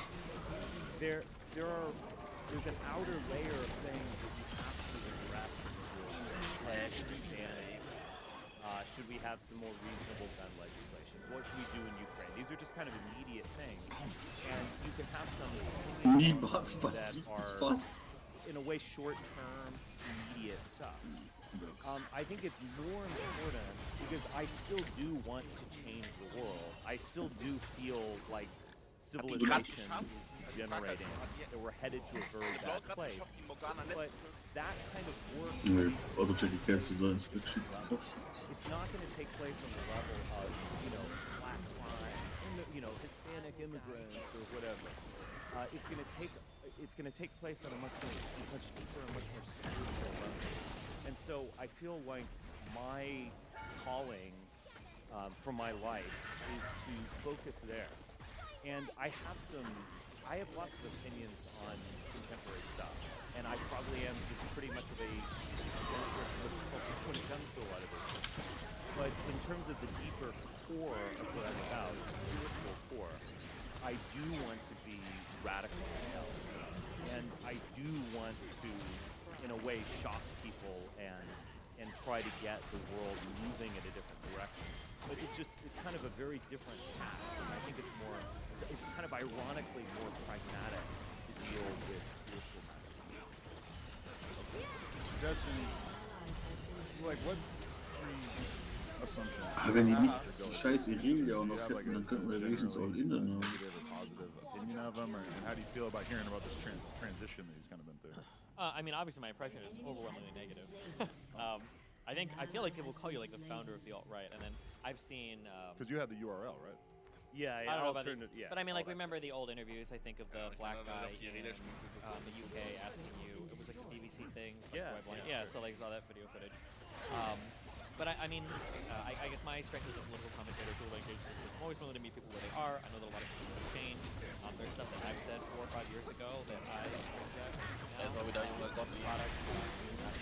development, product where you're at in your professional development of the world around you, and it can be a product of what's happening in the world around you. We joked yesterday a lot on the show that, like, COVID did something to a lot of people's minds.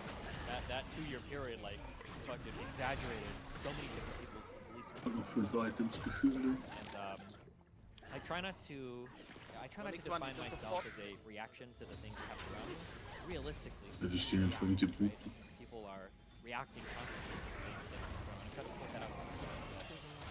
People are never random, ever. People have irrational feelings of randomness or hatred or whatever. It's like, if somebody feels a particular way about a race of people, a religion of people, whatever, probably something that pushed them in that direction, And yeah, I mean, as long as people continue to grow and reflect and change their thoughts going forward, yeah, I think it's always a good thing. So I don't think Richard said anything right now that I offhandedly disagree with, but all of it so far is at a level where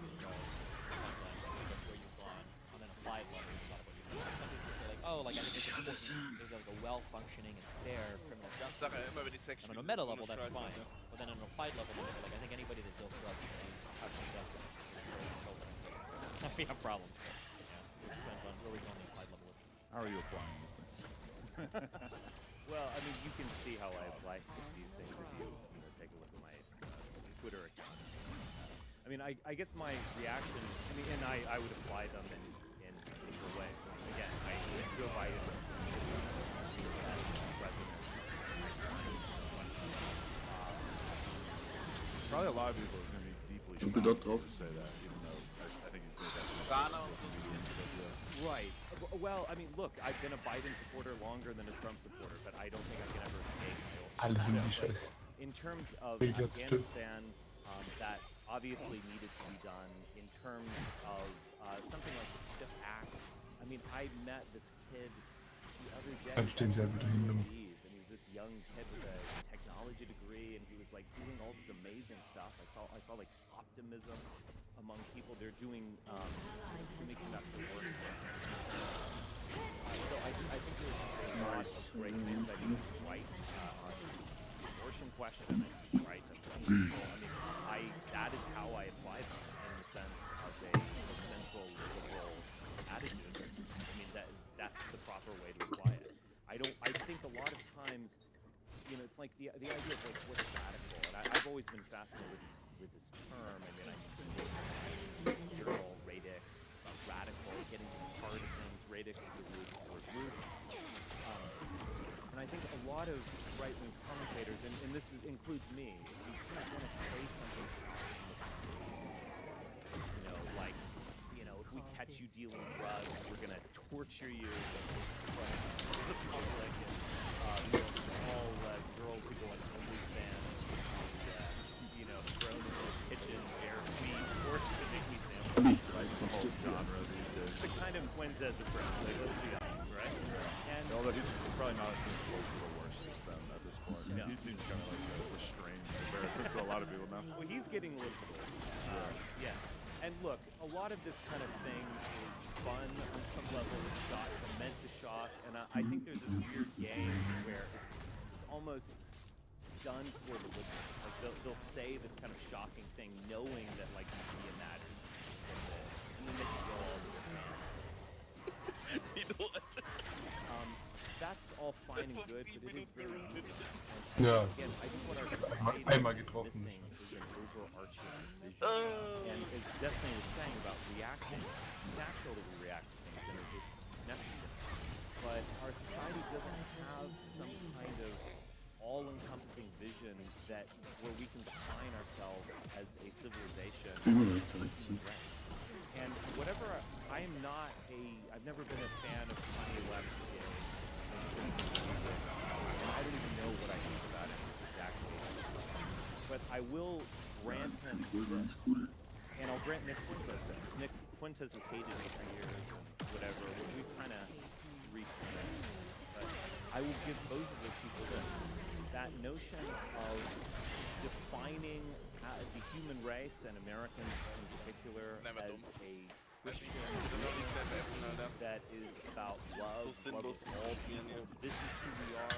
Our book is our code. I don't agree with this. I mean, I'm a Nietzschean, dyed-in-the-wool Nietzschean, so on. But I respect the fact that he's putting that forward, because I do think that that's what we lack. Joe Biden can offer something, some fantasy of like a middle-class America. What the fuck? Kommt mein Autotechnik We raus? like each other, we're proud. That's all great, but it's fundamentally lacking, and I think particularly for young people and in the 21st century, it just feels hollow. I mean, I drove by 10 cities, you know, on my way out here. The OnlyFans thing, the notion of 22-year-old girls, their entire income is coming from there's just something hollow and depressing about this shit. Yeah, as the OnlyFans creator, Right. There's a lot of times where you're like, what the fuck? Right, no, I feel like I get it. I'm not really even judging. Yeah. I would say this to your face, I'd say this to other people's face with sympathy. But like we've got to get to a point where there's an overarching vision that's going to bring our society to a higher level. Because everyone wants it. Any kind of poll you hear, are we on the right track or the wrong track? Wrong track. Do you think your children are gonna have a better future? Worse. You know, it's just so consistent, this kind of anxiety and depression, kind of death of God that we're experiencing, that there has to be something new put into place. And I do feel like that's my calling. If I can contribute to that, I've really done something. If I go on some media interview and be like, you know, whites are the best, you know, who cares? You know, that stuff's ephemeral and meaningless. I feel like one of the contradictions that we seem to have this idea that, and I hear this a lot from the past, I don't know if there ever was a unified America where we all had this overarching concept or idea that we all personally felt we were on the same team. You know, like I'm always quick to point out that like I feel like we're divided more today than we ever have been in our history, and then people will point out that we're which is very true. We did have a civil war, a pretty big one and a pretty violent one. I think that what is inherent to American ideology is that we have so many different disconnected groups all living in the same country, and somehow for a long time. Ah, fuck. Global hegemony, in terms of economic power, in terms of cultural creation and exportation. Somehow we've got all these different types of people, sometimes with wildly conflicting beliefs, and we've threaded together this idea legally and kind of like government conceptually, threaded together this idea of all sorts of people that have managed to make it work under one successfully. I think that I hate going back to this. I think there are a lot of really sexy answers to give for what's going on in the country today. You know, it might be the spiritual decay, it might be things like OnlyFans girls, pornography. It might be things like white supremacy, white colonialism. It might be things like patriarchy. These are all like really fun and cool ideas. Usually a very clear enemy to fight against. You got an enemy to fight against. You rally to one side. Money, war, you protest, you riot, and you feel like you've got this righteous fire in your belly. You're fighting against something that's clearly evil and clearly destroying your lives. And I feel like what's actually happening is it's a more boring answer, but I think that the amount of information available on the internet, I don't believe that our brains are like fundamentally capable of existing in that environment, parsing information responsibly, getting an idea of what's actually going on. And instead what's happening is overwhelming information, and our brains, with all of their flaws and biases, are choosing the worst of all worlds to put together this horrible view of the United States and of the world sometimes. I feel this a lot with, I briefly touched on this, but on February 3rd, there was a pretty big a lot of chemicals that were spilled in Palestine. On that night, every single piece of media, reports, MSNBC, CNN, Fox News, you can go to Internet Archive, you can look at their top stories, all of them, every single media. Nobody cares, because why we're trained around what's happened a lot, having to school a lot, you know, we really care. And then 2 weeks later, I think I saw 2 videos go viral. One was a guy literally screaming in the cloud saying, "This fucking bullshit, they're burning chemicals." And then another one was, I think, a guy in like a van who said like, "My voice sounds like Mickey Mouse."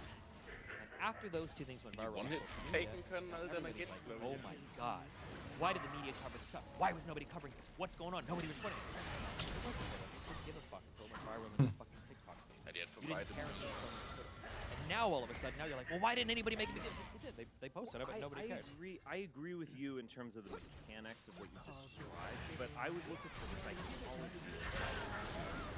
And the reason why it happened is that we're almost expecting, or even maybe desiring a kind of connection.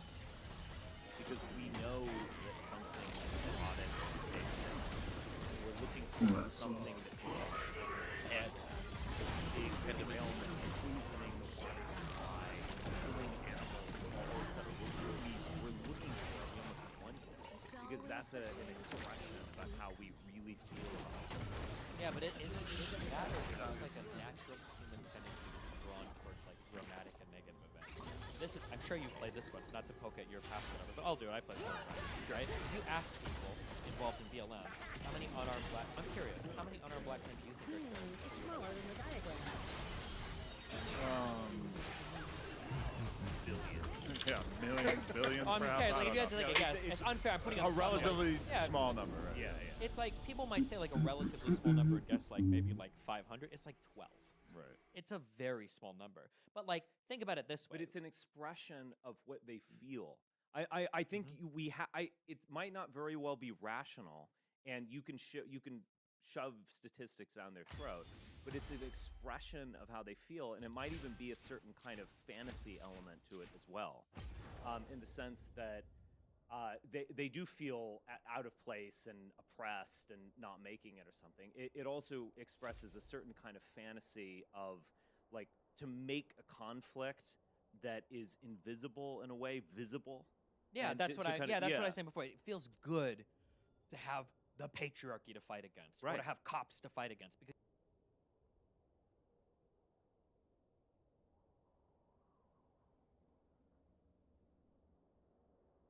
This is what happens when you have a quantity of something and then you add more to it. This is dilution.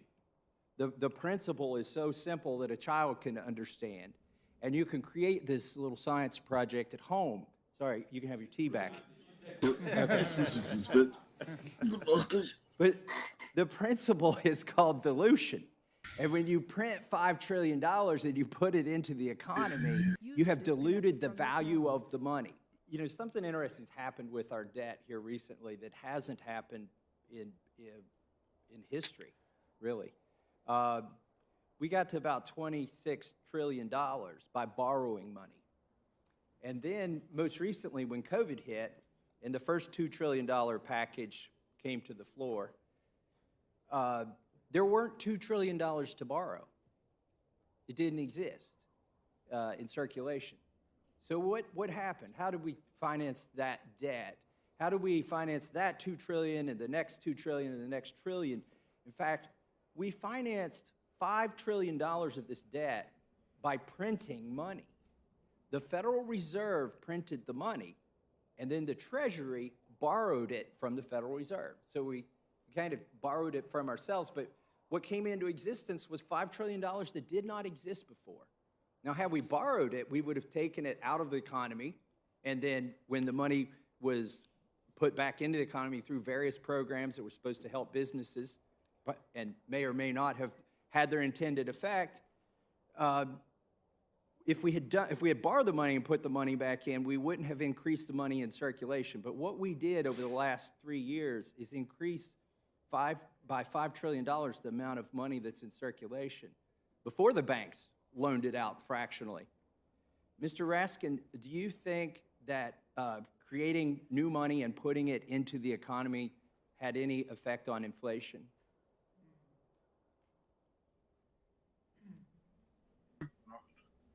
But I assume it does, but I've not looked at the studies about that. I mean, you're talking about the QE2 lending program that the Fed set up with Treasury? This is since